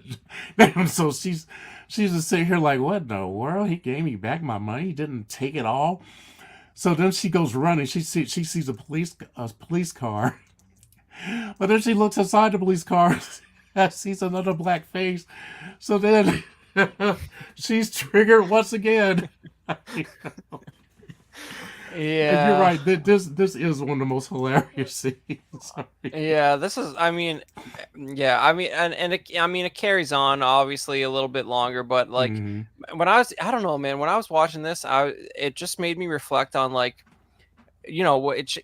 anybody who's in the, especially if you're in the CW Patreon chat, you'll just hear me complaining about modern films all the time, and it's just like this is just like this is funny because it's showing like how silly this person looks being afraid of somebody based on race. It's showing Mm-hmm. how stupid and funny it is that this person is like the way that they are. Now it's like this is like do you think this character is ever going to like figure her life out and become a enlightened person? Probably not. But Probably it's but not. but it's showing this example. It like, you know what I mean? It's like that interviewer you were talking about with John Waters. It's like Mm-hmm. when you portray it like this, I feel like even a racist person who is just stupid in the audience is laughing at this scene because they see how crazy this lady's going for no reason. Yeah, exactly. And it's like it builds empathy, and you just understand that it's just funny because it's like what a goofball, what a two-bit person who doesn't understand the situation at all. And I feel like now it's like the situation would be like this is too light handling. You know what I mean? Mm-hmm. This lady gets off too easy because she's not in jail by the end of the movie for behaving this way. And it's just like no, it's just she's an idiot. That's just it is what it is. It's funny. Her Yeah, reactions are outlandish and hilarious. and it kind of reminds me a little bit of South Park. You know how Yeah. South Park lampoons everybody. Everybody is made Yeah. to look ridiculous, and but in Exactly. this, in particular, the people with extreme views are made to look ridiculous. But even Tracy and Penny have moments where they look ridiculous, but not because they are doing something bad, but just because their lives. Because I'm sorry, living is funny. if you can't look at your life and see times when you just did something stupid and outrageous and laugh at it after the fact, then something's wrong with you, because we are human beings are probably the dumbest things that have ever been created. But it's Well, so funny looking at us. I mean, I mean, we're ridiculous. I mean, we yeah. do stupid things, and when we pay the price, we don't want to. But it's just funny to look at it and just kind of chuckle at it after the fact. Yeah, But man. but of course, they're doing more dancing now. Everybody's realizing, okay, now Nadine's still back in there with her attitude, but everybody else is like, and they're like, oh, they're doing the dirty whatever. Because I have to admit, they kind of get a little raunchy here with their little dance. I mean, now they should have called this chapter. They should have called this "Dirty Dancing," because they kind of get all in it. And now, of course, the black people are like, yeah, I said, I know this dance, because we know. They say we probably invented this dance, but they're like, okay, this chick is down. These some cool white people, and that's something that is something that you really do see a lot in the black community. Black people in general, we we're not overly. I don't think that we have a tendency to discriminate. We're open in many ways to just having fun. We just want to have fun. We just want to meet people that are cool with us, and we'll be cool with you. And we just don't want to deal with no mess. Yeah, and I So, and I mean that's what they're getting. That's what they're getting at with all the white kids in this movie loving the black music too, man. It's just like mm-hmm, it's like fun is the number one priority over whatever stuff their parents are holding over ideologically. You know what I mean? exactly, Yeah. yeah. And so they're just having a good time. Now, of course, Miss Pingleton finally finds a record store, and of course, now she has a different type of extreme reaction, because of course she sees seaweed and practically going down on her daughter, but they're just dancing. The clothes are still on. So so she comes bursting in, and all the people in the shop are like, "What in the world? Who's this crazy person?" So she takes out her nail file and basically starts waving around and says, "Come on, Penny, let's get out of here. Oh, we've got to escape this place." And that it kind of ends that little scene. Yeah. But And I mean, and also I just let mhm, it's yeah, 60s like that, that's a really quite a tame atmosphere. There's basically an adult in the room making sure the kids don't do anything too stupid while uh, they listen to like while they just listen to a record and dance in a store. And this lady bursts in there with her little nail file or whatever it is and like takes out her daughter like a hostage, freaking out, screaming the whole way. It's a sight to behold. I think that whole sequence was absolutely worth the price of admission for this movie alone. I don't, hmm, a lot of the sort of the corny Collins shows type stuff. It's so I don't know, that it was interesting from almost a documentary perspective, but I have no cultural connection to that. But I was dying laughing during that whole sequence where that yeah. lady was freaking out. That's good stuff. So of course now it's Kids Day. They also have a day that where kids can come on, and of course when they say kids, they mean white kids.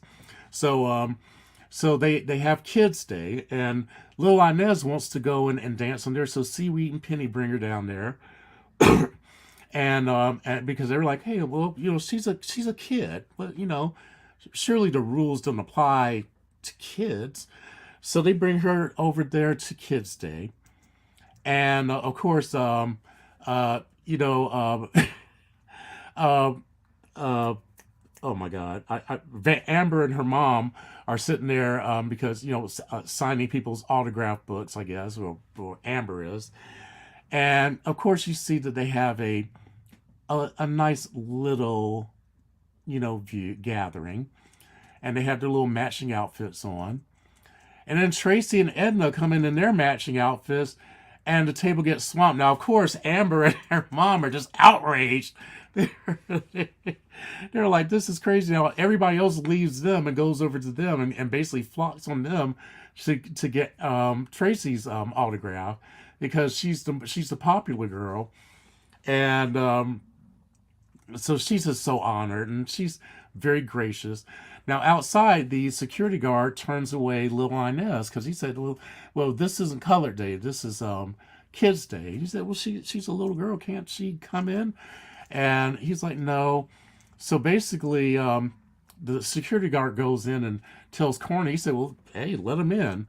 But then the station manager gets called in because the station manager says, "Nope, I don't want to see one black face on this program." But when Tracy finds out about the little protest that they're having, she said, "I got to go join my friends. I got to protest with them." Then of course Amber and her mom. As a matter of fact, this is the part that got me of this sequence. Amber's mother, I will never forget this when she said this.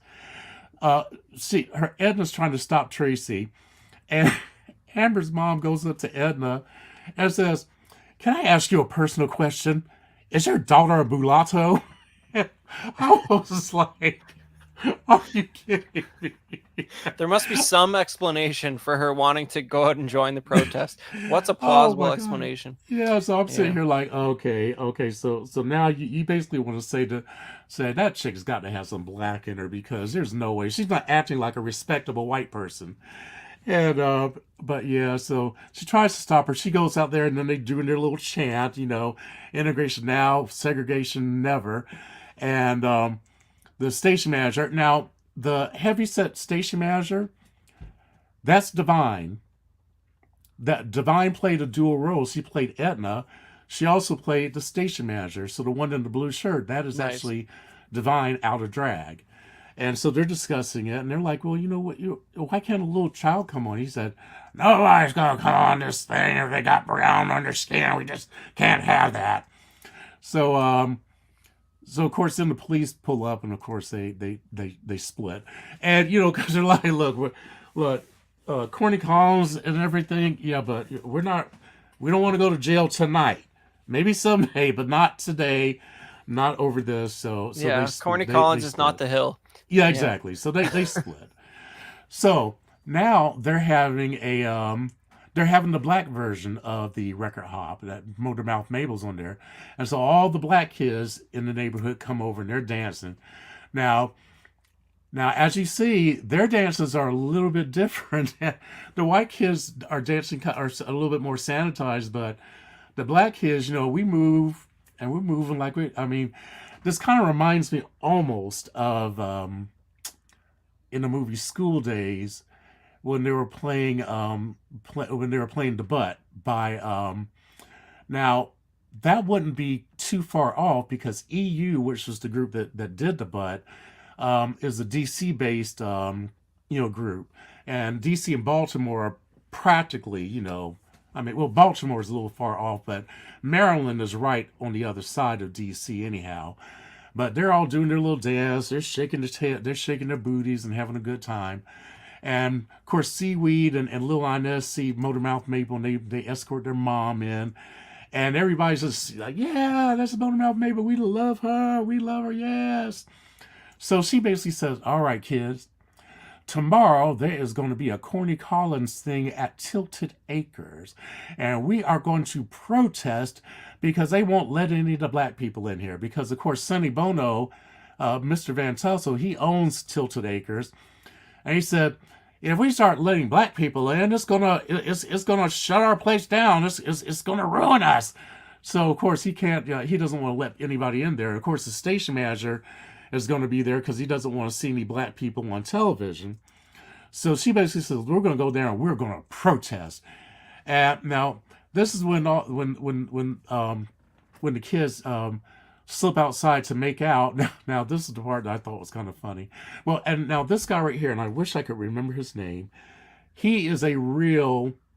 No, I'm sorry. In the when they announce him, that is the actual soul singer.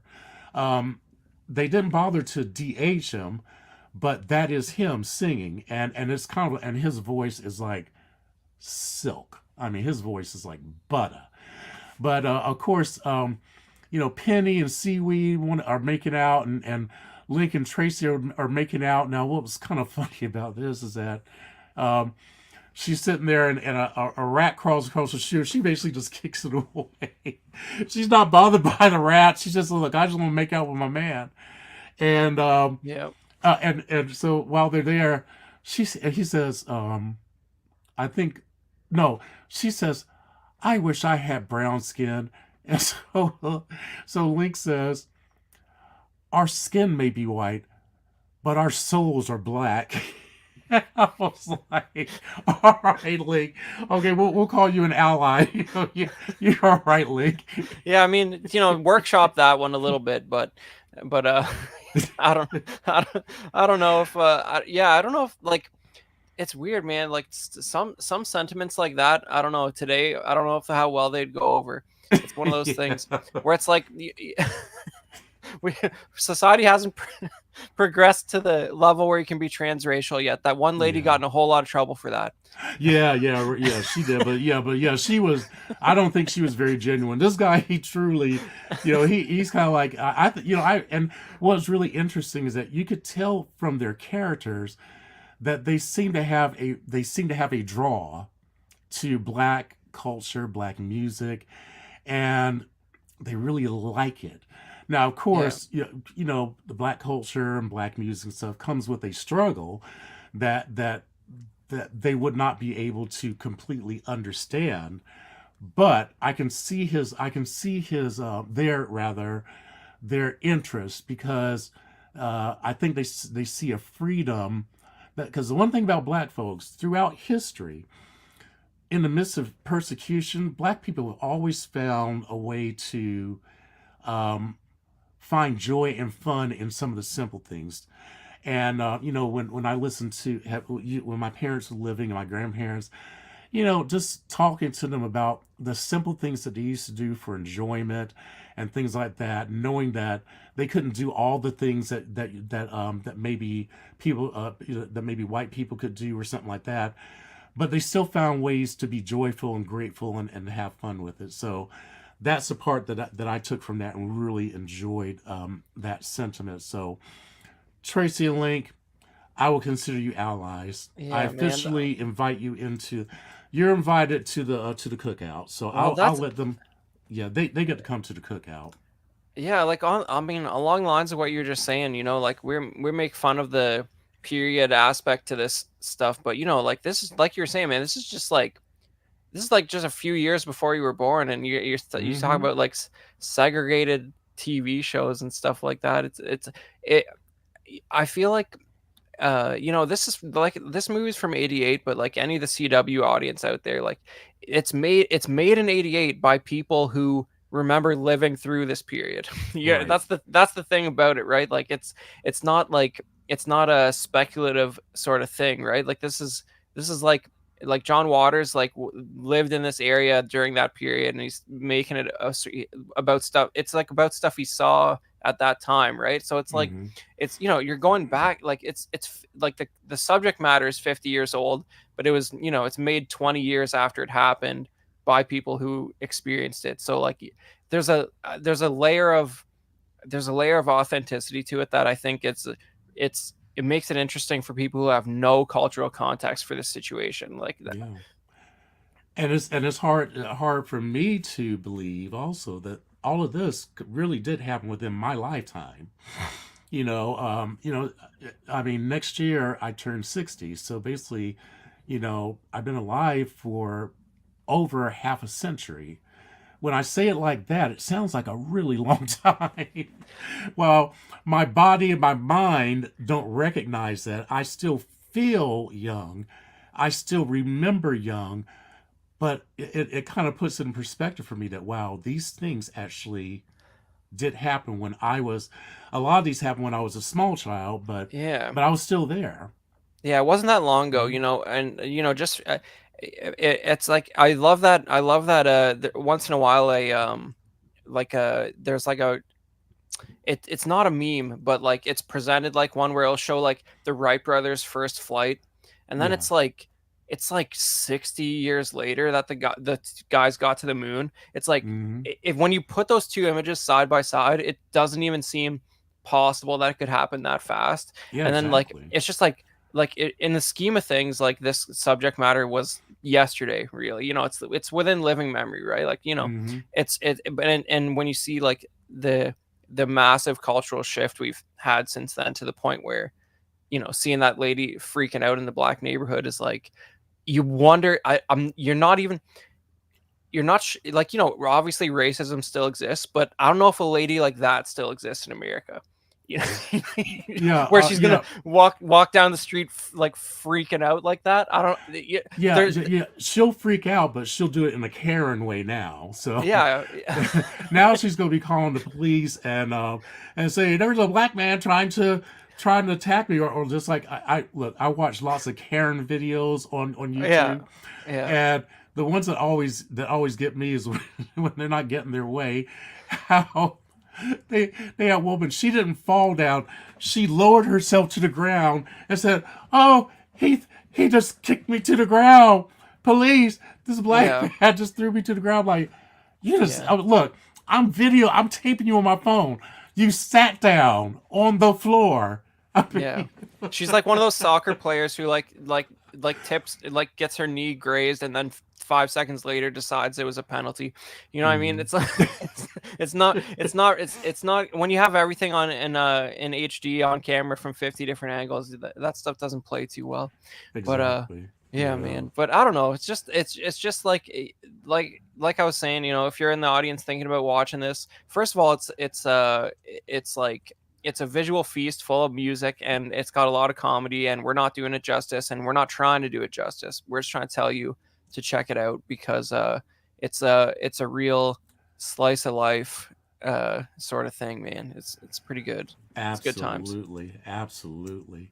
So of course, while they're making out in the thing now, I don't know if they basically put a bug on her, or they had some, maybe cable came back from the future and gave them some GPS. I don't know, but somehow Edna and Wilbur found them, and of course she's trying to get Tracy to come back. She said, "Tracy, hanging out in this neighborhood is not good for someone of your status now." So she's starting to feel herself a little bit as the mother of a rising star, and so they go running off, and they're knocking on doors trying to get in, and so finally they get led into an apartment, and this is where they meet Pia Zadora's character. I can't remember what her name is, but her and Rick Ocasek are basically beatniks.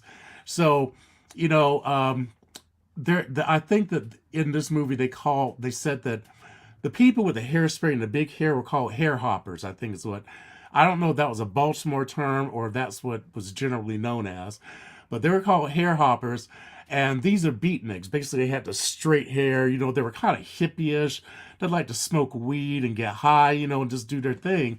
So Pia invites him in, and she looks at them and says, "Hey, you must be a checkerboard chick." Now I'd never heard it called that before, but yeah, she's like, "Oh yeah, I guess I am." And I'm like, "Okay, uh she likes some seaweed, so yeah, I don't, she might be a seaweed chick, she might be a checkerboard chick. She likes the black brother, she likes the brother, she's down for the cause, she wants this man right here." So Penny's like, "Yeah, I guess I am." And she basically tells Tracy, "Yeah, yeah, you're a hair hopper." She said, and of course Tracy's like, "Well, I thought it looked kind of good." And she said, "Yeah, you know what we should do?" She said, "Maybe I'll go on ahead and we'll all smoke some weed and I'll iron your hair for you." Because, uh, that was a way that using the heat where they could actually straighten your hair, basically. Is that, Yeah. sometimes you would lay your hair down and just iron it to straighten it out.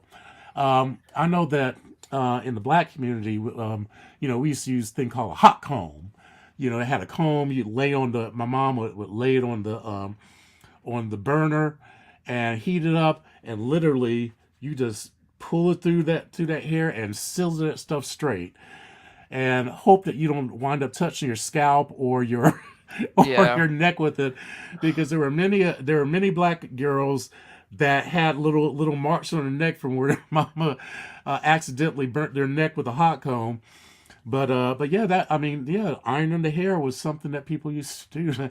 She wasn't Yeah. feeling it at that moment, but she was like, "Oh, I thought my hair looked good." I mean, these are really the cartoon caricature of your '60s beatnik. Like Yeah. this guy's painting in the background, and then it's like it just shows it's the utter.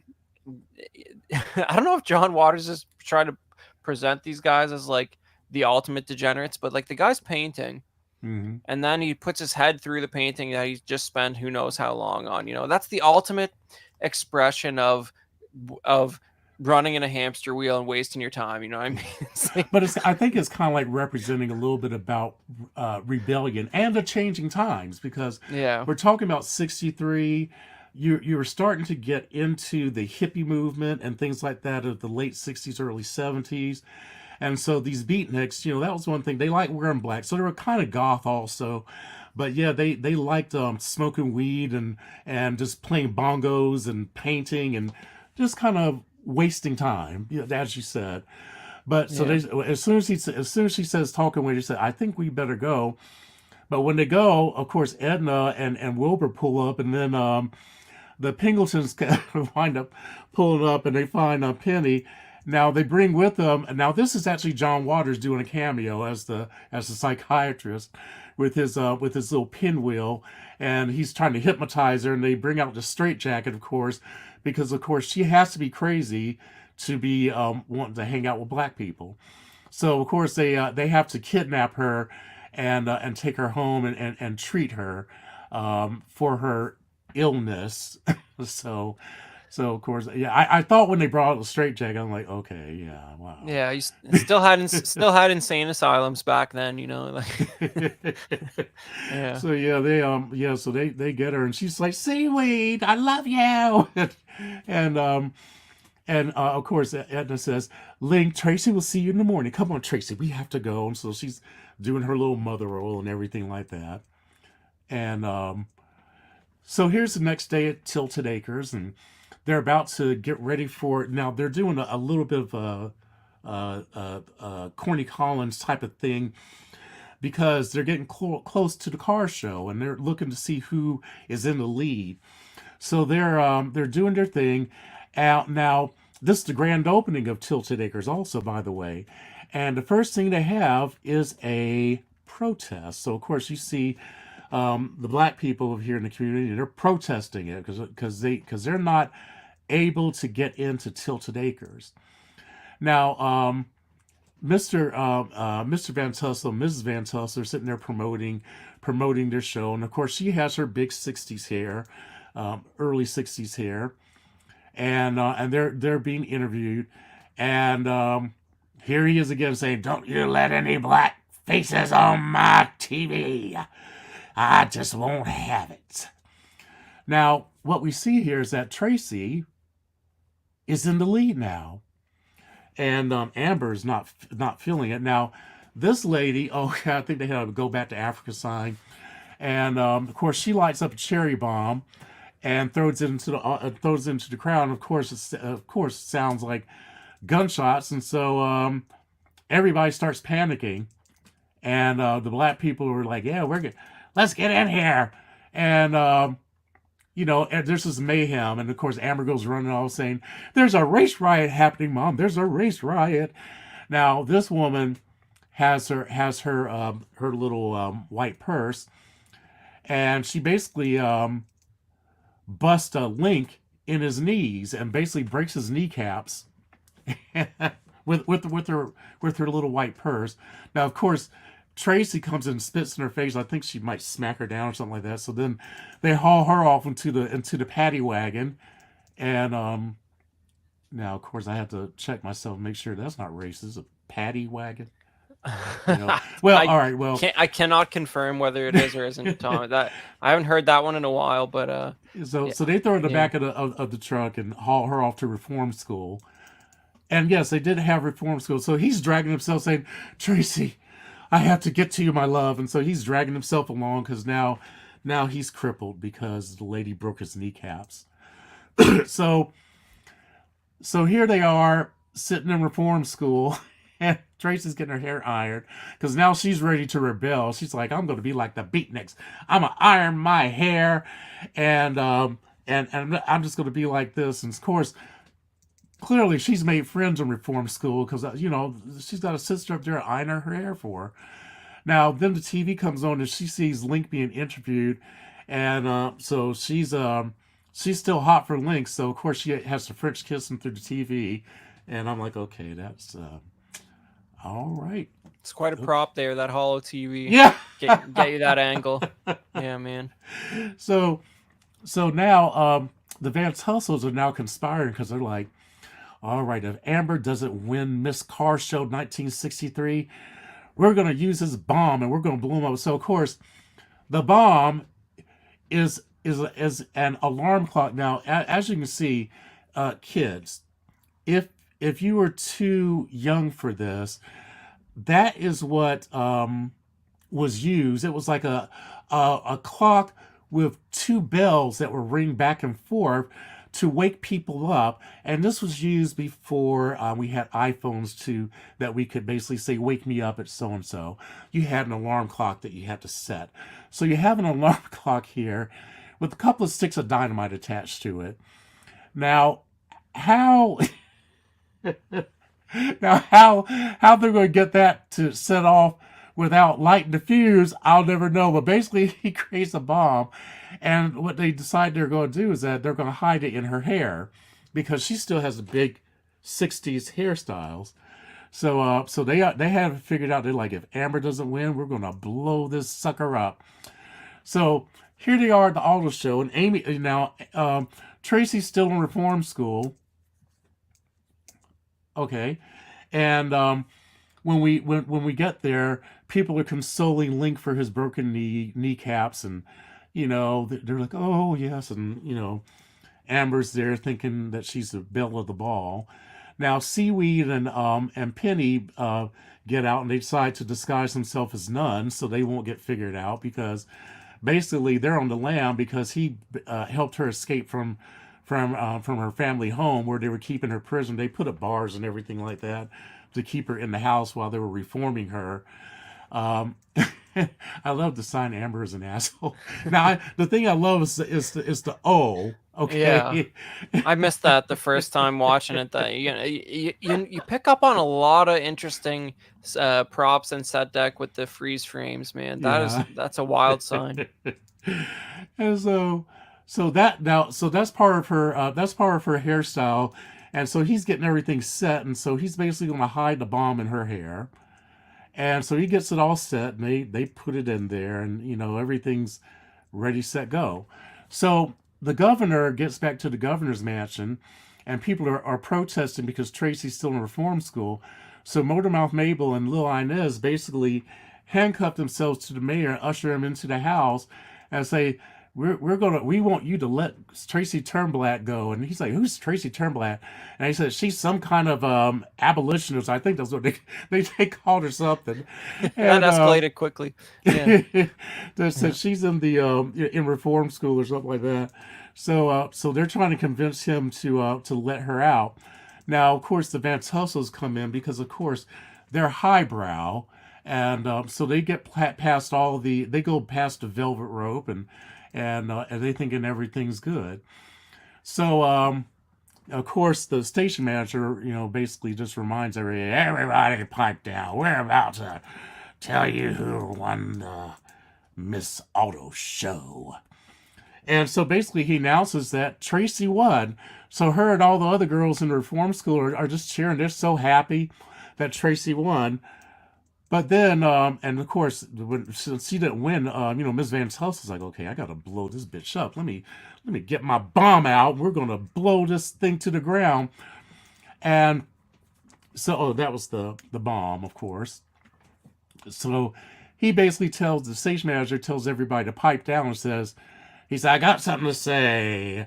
Since Tracy is in reform school, She is no longer eligible, which means that Amber Von Tussle is the belle of the horror show. And of course, she's doing fake blow. She's blowing kisses to the audience. Of course, nobody's feeling her. Nobody's cheering. And he said, "Well, Amber, since you are the technically, since nobody thinks you really should have won, but you got it by default, I guess you get to introduce the next dance." And she said, "Well, in honor of a certain person who's in reform school, I'm going to show you a new dance called the Roach." And so she does her little made up dance called the Roach, because she's been telling everybody that Tracy has roaches in her hair. Now, Little Inez and Motormouth Mabel are kissing him. They're killing him with kindness. They're kissing him. Of course, he must think that they have acid in their lips or something like that, because he's just recoiling. He doesn't like being kissed by the beautiful black women. But Amber announces her little song, and Tracy goes off. She's like, "I'm gonna kill her." She can't stand that girl. And so he basically said, "Hey, let this girl out of reform school." I'm convinced. So they're all happy because the governor has basically given her a pardon and let her out of reform school. So, so Wow. this is the part that got me. All right, they're at the auto show. Amber just won. It was announced on television. So Tracy gets let out of Montrose Reformatory. Okay, so they just let her out of reform school, and there's a crowd waiting for her. She's got her hair freshly pressed, and they dance on their way to. Oh, so they're all doing the Roach now, because they said, "You know what? I'm just gonna take control of this, and I'm gonna live it. Let's do the Roach, everybody." So they do the Roach all the way to the auto show, and now they're in the auto show, still doing the Roach. And he said, "Well," and of course, black people follow her in. He said, "You know what? Now that we have black people here together, I'm going to say that the Corny Collins show is now integrated." And of course, everybody cheers. And Tracy, of course, is very happy because Mr. Pinky made her ball gown, which is, of course, a big pink gown with a bunch of cockroaches on it. Wild. Okay. So I guess he said, "We are going to embrace this." She meant it as an insult, but we are going to take control over this. So he made her the cockroach dress. And she comes in, and of course he's being traumatized because all the black people want to come up and touch him or kiss him or something like that. And he's just not feeling it. So she does something called the Bug, and that's her new dance called the Bug. And so everybody thinks, "Oh, this is the best dance ever." They're all dancing. And of course, Tracy's dad has been throwing itching powder and stuff on the Von Tussles, so they're sitting there itching together. And next thing you know, her hair explodes, and it goes flying across the room and lands on top of Amber. Basically stuffed her face full of hair. And then the bomb falls out, and everybody sees that she tried to blow up the place. And this is the remnants of her after the bomb explosion. The guy's hair is just stuck up straight in every direction. This is like like classic like cartoon hair explosion. They just painted some soot on these guys. It's So she's just traumatized, and everybody's sitting here like, "Okay, what just happened?" Okay. So they crown her as the queen of the 1963 auto show, and she says, "Let's dance," and so that ends the movie. So that was Hairspray, everybody. Um, that again, like I said, one of my favorite movies. I love Hairspray. It just, like I said, it just brings me joy whenever I watch it. But we had the verdict now, so Yeah, man. I mean, I don't know. Like, I have a pretty strong feeling that you were feeling this, or this is one. Obviously, if you couldn't tell, this is one of Thomas's picks for yeah. sure. But I mean, like, it's just one of those things where it's like there's not enough time in life to be aware of everything that's good, and I Mhm. appreciate finding out about something new and interesting. And I really enjoyed this too. Yeah, well, I actually ranked it as a four, and it Yeah. looks like you did too. Okay, Yeah, man. so you really enjoy. I'm so glad that you enjoyed the movie I recommended. Well, it's That just, makes me happy. hey man, it's just like it's like I said, man, like you just miss stuff. You have these cultural blind spots, and it's like, like this. I mean, this might be like, I'm not an expert on John Waters, but like doing a little bit of research, like if you have to pick one, this might be the one, right? Like this is where Yeah, it's sort of like he's still got his sort of old school mentality, but it just barely broke into the mainstream. And these guys tend to jump the shark at some point, and it was probably after this for him if he did at all. But but yeah, man, I had a good time with this, and it's one of those things where it's like I feel like sometimes people get really polarized by the title of a movie and hmm, you just assume it's not up your alley. And like that, this is one of those cases where when I saw the film version of the musical with with John Travolta on there with the wig, I was just like, I will never watch that all my life. And you know what I yeah. mean? I didn't even know what I was talking about, man. This is Well, a good movie. you know, I felt a little bit the same way. Now, of course, I did have to measure it just a little bit because I remembered that I was watching Erica Badu do an interview once, and she was talking about her music, and she said, well, once the creator gives me my song and I put it out there, it doesn't belong to me anymore. Now, I know she wasn't saying as far as like royalties and things like that, but she said that I'd like basically, that. Yeah. but basically she was saying that when I put it out there, it's now up to the listeners to decide what it means to do things with it. Sometimes Yeah. people might want to do a cover and do a different interpretation of it. But she said it's now out there for other people to use as a creative force. And so I think that when John Waters, when they approached him about doing the musical, I think he was somewhat involved in it. I don't think he was totally involved with it, Right. but I know he had some level of involvement, and they made some changes to the Broadway play. Um, and then, of course, I think they also kind of did a similar thing with the movie.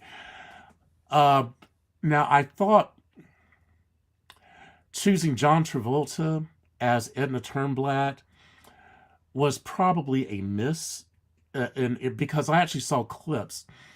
And now, Divine. Now, I think as far as drag queens, because that was his job when he was alive. Yeah. His job was to play a woman. Yeah. So I mean, he did his thing. I mean, he basically altered his voice a little bit to sound a little bit more feminine.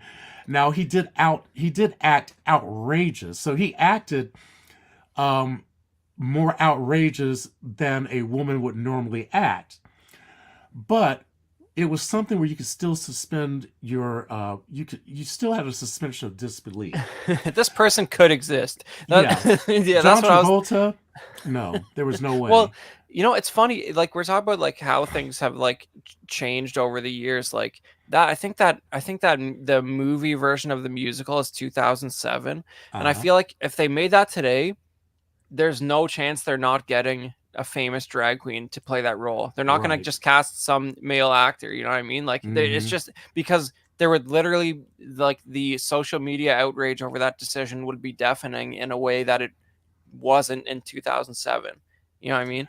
Yeah. And because I watched little portions of it because I kind of want, yeah, I kind of wanted to just get an idea. And I said, well, yeah, I said, what this does is that this takes me out of the movie. When the portions I saw took me out of it, I said, well, they wanted a famous face playing this role.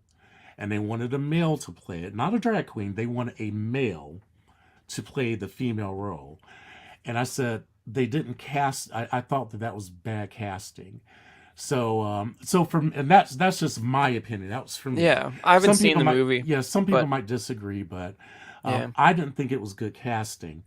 But um, but I'm glad it was made because again, it gave It gave another director an opportunity to basically put their mark on something. It gave the crew and the cast opportunities to work in ways like that, and it also was well received. I mean, it actually did very well in the box office. So, I'm not going to say that it was a loss. It just wasn't for me. Right. But and so when I go back, this is always my go-to. Is going to be the original John Waters. Kind of like when I think it was Robert Rodriguez when he made Sin City, and he said I want to make Frank Miller's Sin City, and I appreciate that he said I want to be as true to Frank Miller as possible, and in many ways I think he succeeded because it really did feel like you were stepping out of a comic book, Right. and much in the same way as this is that I bought the characters. They all felt authentic to me. The people who were playing racist roles, they seemed like in that moment that, and you could kind of imagine their backstories. Like Mrs. Pingleton, I was like, she probably grew up in a very conservative home and probably never grew up around very many black people. So she didn't have any frame of reference. I understand her character.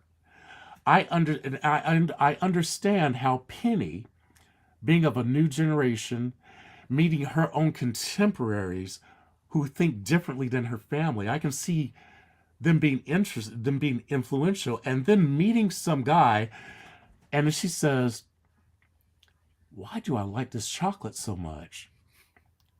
Chocolate is delicious. I've never had chocolate before.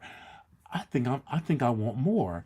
I mean, you know, someone gave her some hot chocolate, and now all she wants is hot chocolate.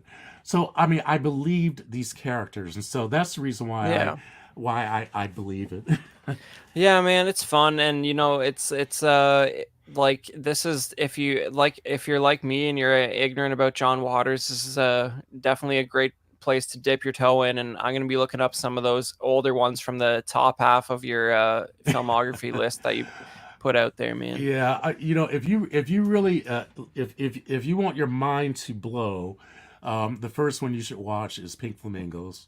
Okay, Yeah. I'll keep that in mind. That one's going to blow your mind. There may be some things that you're not ready for, but yeah, watch Pink Flamingos, and then afterwards, watch Female Troubles.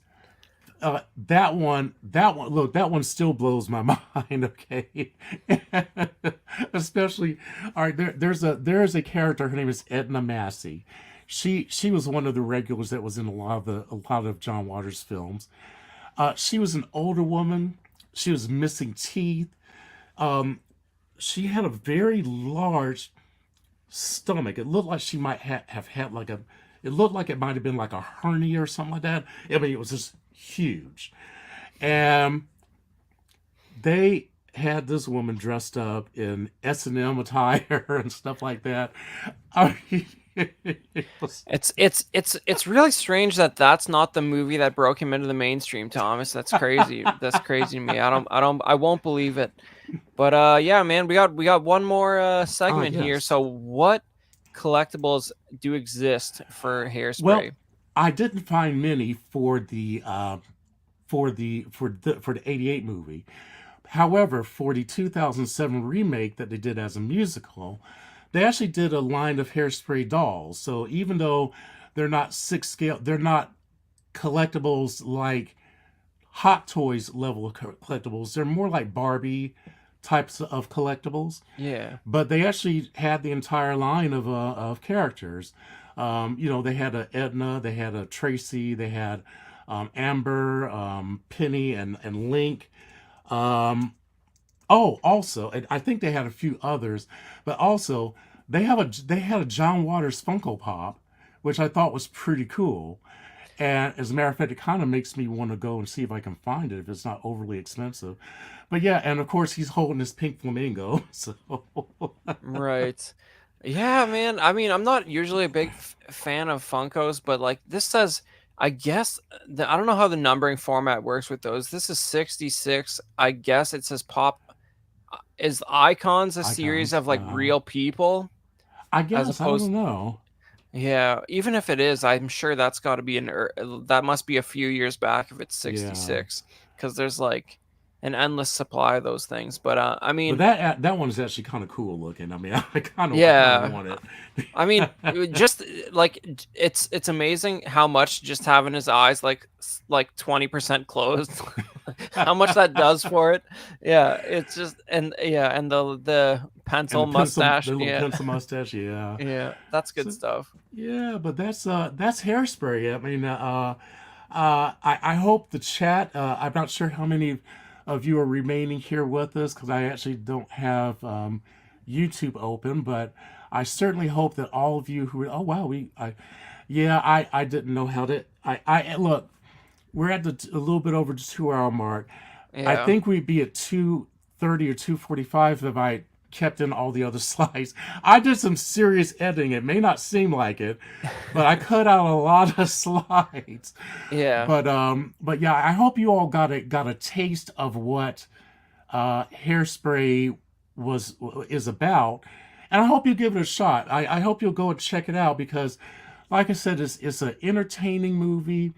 Um, it's fun. It says hair raising fun. It is. It really is a fun movie, and it has some somewhat serious themes in it, but it's not a big heavy movie. It's a movie that is light enough that you can laugh at and enjoy. And also, like I said, the music is incredible. The music that they used in here was classic '60s. I mean, it was. I mean, they just had great music, and it's fun to look at. So Yeah, man. I can't recommend it any higher. I just hope you will give it a try. Good stuff. Yeah, man, do it. I was new to it. I didn't know anything about it. It was thoroughly enjoyable. But yeah, man, Yeah. now it's time to thank Oh, those good old. what about our next? Oh, is that coming up the Hold on, slide for wait, our yeah, next? yeah, I got that at the end, and I don't know if Thomas has even seen our next movie pick yet, and I might be forcing him to spend some money, but we'll see. But let's go over to Okay. our Patreonies here. We want to thank Captain Fordo, Ian CB, Renee Mendez, Eric Mariscal, Quinn Aguirre, King Louie, Mark Pearson, Paul Schreiber, Equan, Chris Valencerina, Ben Thomas, David Jones, Sam Gist, Joao Bretta, Thomas Clark, who's right here as usual, That's killing me. it on movie night here, and Eric Schweitzer, Six Guns Figs, Badfish, Joe Corpus, Luke Skywalker, which I don't know the meaning of that. It sounds dirty a little bit. I know. We got That's why I like it. Dan Lee, Deanie Martin, Big Fern, Caesar American, Mark Phillips, Lisa Martin Bomonsky, Rick DeGregorio, Ricardo Valdez, Jose CZ, Alid Morgan, Tukathri Wah, Derek B. You're my favorite one of the Patreonies, Derek. Besides Zinski. You're That's as close as I can get it. a gentleman and a scholar. Aries Portillo, Alvin J, Mario Delgado, Aurelius Delgado, Toy Cartel. I think that Toy Cartel is new. That sounds new to me. Oh yeah. Okay. Sith Scale Collector, Jared Gagne. That is how you're supposed to say it. One of the Canadians was correcting Zach on that on the other stream. It's Oh, okay. Gagne. Gagne. Alberto Cortez, Big Rib, Trevor. There's a couple new ones on here. Trevor Weed. Weed. We're All gonna go with right. Weed on that. Yeah, Yeah. and then Sound like a beatnik here. I must have got the old slide because we have two Jared Gagnes on here. Good for him though. But Uh-huh. Matt Clevenger, Don Maton, Stephen Percha, Sean Yotzi, Scott Bradley, Stephen Maria Stanley, Eddie Manzanares, Louis Bennett, Chip Perrin, Exodus, Abe Dunk TV, and Gigi the Judgmental. We appreciate you guys so much. Thanks for Yes. doing what you do and supporting the show in that way. And if you're not on the Patreon, you can check it out with the minimum tiers, the hot seat for $5, and that basically gets you replays for an extra show per week. which is After Dark, and that basically that you can watch that live on YouTube. But if you don't want to be, if you know, they I think they start at like 11 p.m. Eastern, so you know you got to be real dedicated to catch that show live. And if you want to have access to the replays for After Dark, which I think they're well over 100 shows for that, you can get the hot seat, and you can have access to the back catalog of After Dark. But if you want to get a little more extravagant, the Sweet Angel tier gets you uh, stickers, exclusive stickers, and we're gonna have a look at that on one of the next slides here. But you know, it gets more extravagant from there. But that's for the real diehards. I highly recommend the Sweet Angel. But yeah, what stickers we got for the current 2-month package there, Thomas, on the next slide. Okay, let's see here. The Aux Joker. Okay. Yeah, you know, And the here's dark the timeline. Hey. yeah. Well, the Ox Joker. I mean, you know, this is a I don't know what the reference is back here, but you know, if you want to scare your parents, you can put this sticker on your laptop and they'll think you're part of some sort of online gang or something. And it And looks then like it's kind of got a sparkly background to it. yeah, it's a holographic sticker, Yeah. I guess. That's cool. And you know, and then we got the Dark Timeline, which is you know, I don't know, I guess Badfish started making jokes about that, and I've been piling on and implying that we've been living in the Dark Timeline since 2012, which I fully believe is true. Um but yeah, man, that's the September October benefits. So they the way they do it, they send out 2 stickers at the same time. So that's that package. If you're on the second tier there, you'd get those 2 stickers for September, October. Very, very cool. All right, Thomas. So All right, read our so channel members here. all right, we got our YouTube channel members. We've got Absolute Irwin, Alvin J, Andrew Gebbo, Benjamin Hanson, Big Old Fern, Bob Dylan, CC3PO, Chris V, CT603. We've got DJ, Daminator, and Doc Smizzle, Equan, Fat Batman, Gear Bear, Good Old Spotchka, Gotham Cinnabites, Justin Sports Card, LV Avenger 702, Mark Pearson, Mike Latoris, Money Mendez, OG Fan, OMFG Rick, 1/6 Figure Focus, Paul Schreiber, Philip the Fool, S Beam, Sam Gist, Scarn Lord, SpongeBob Squareballs, that would be me, Sunnyvale Russ, the Ben Thomas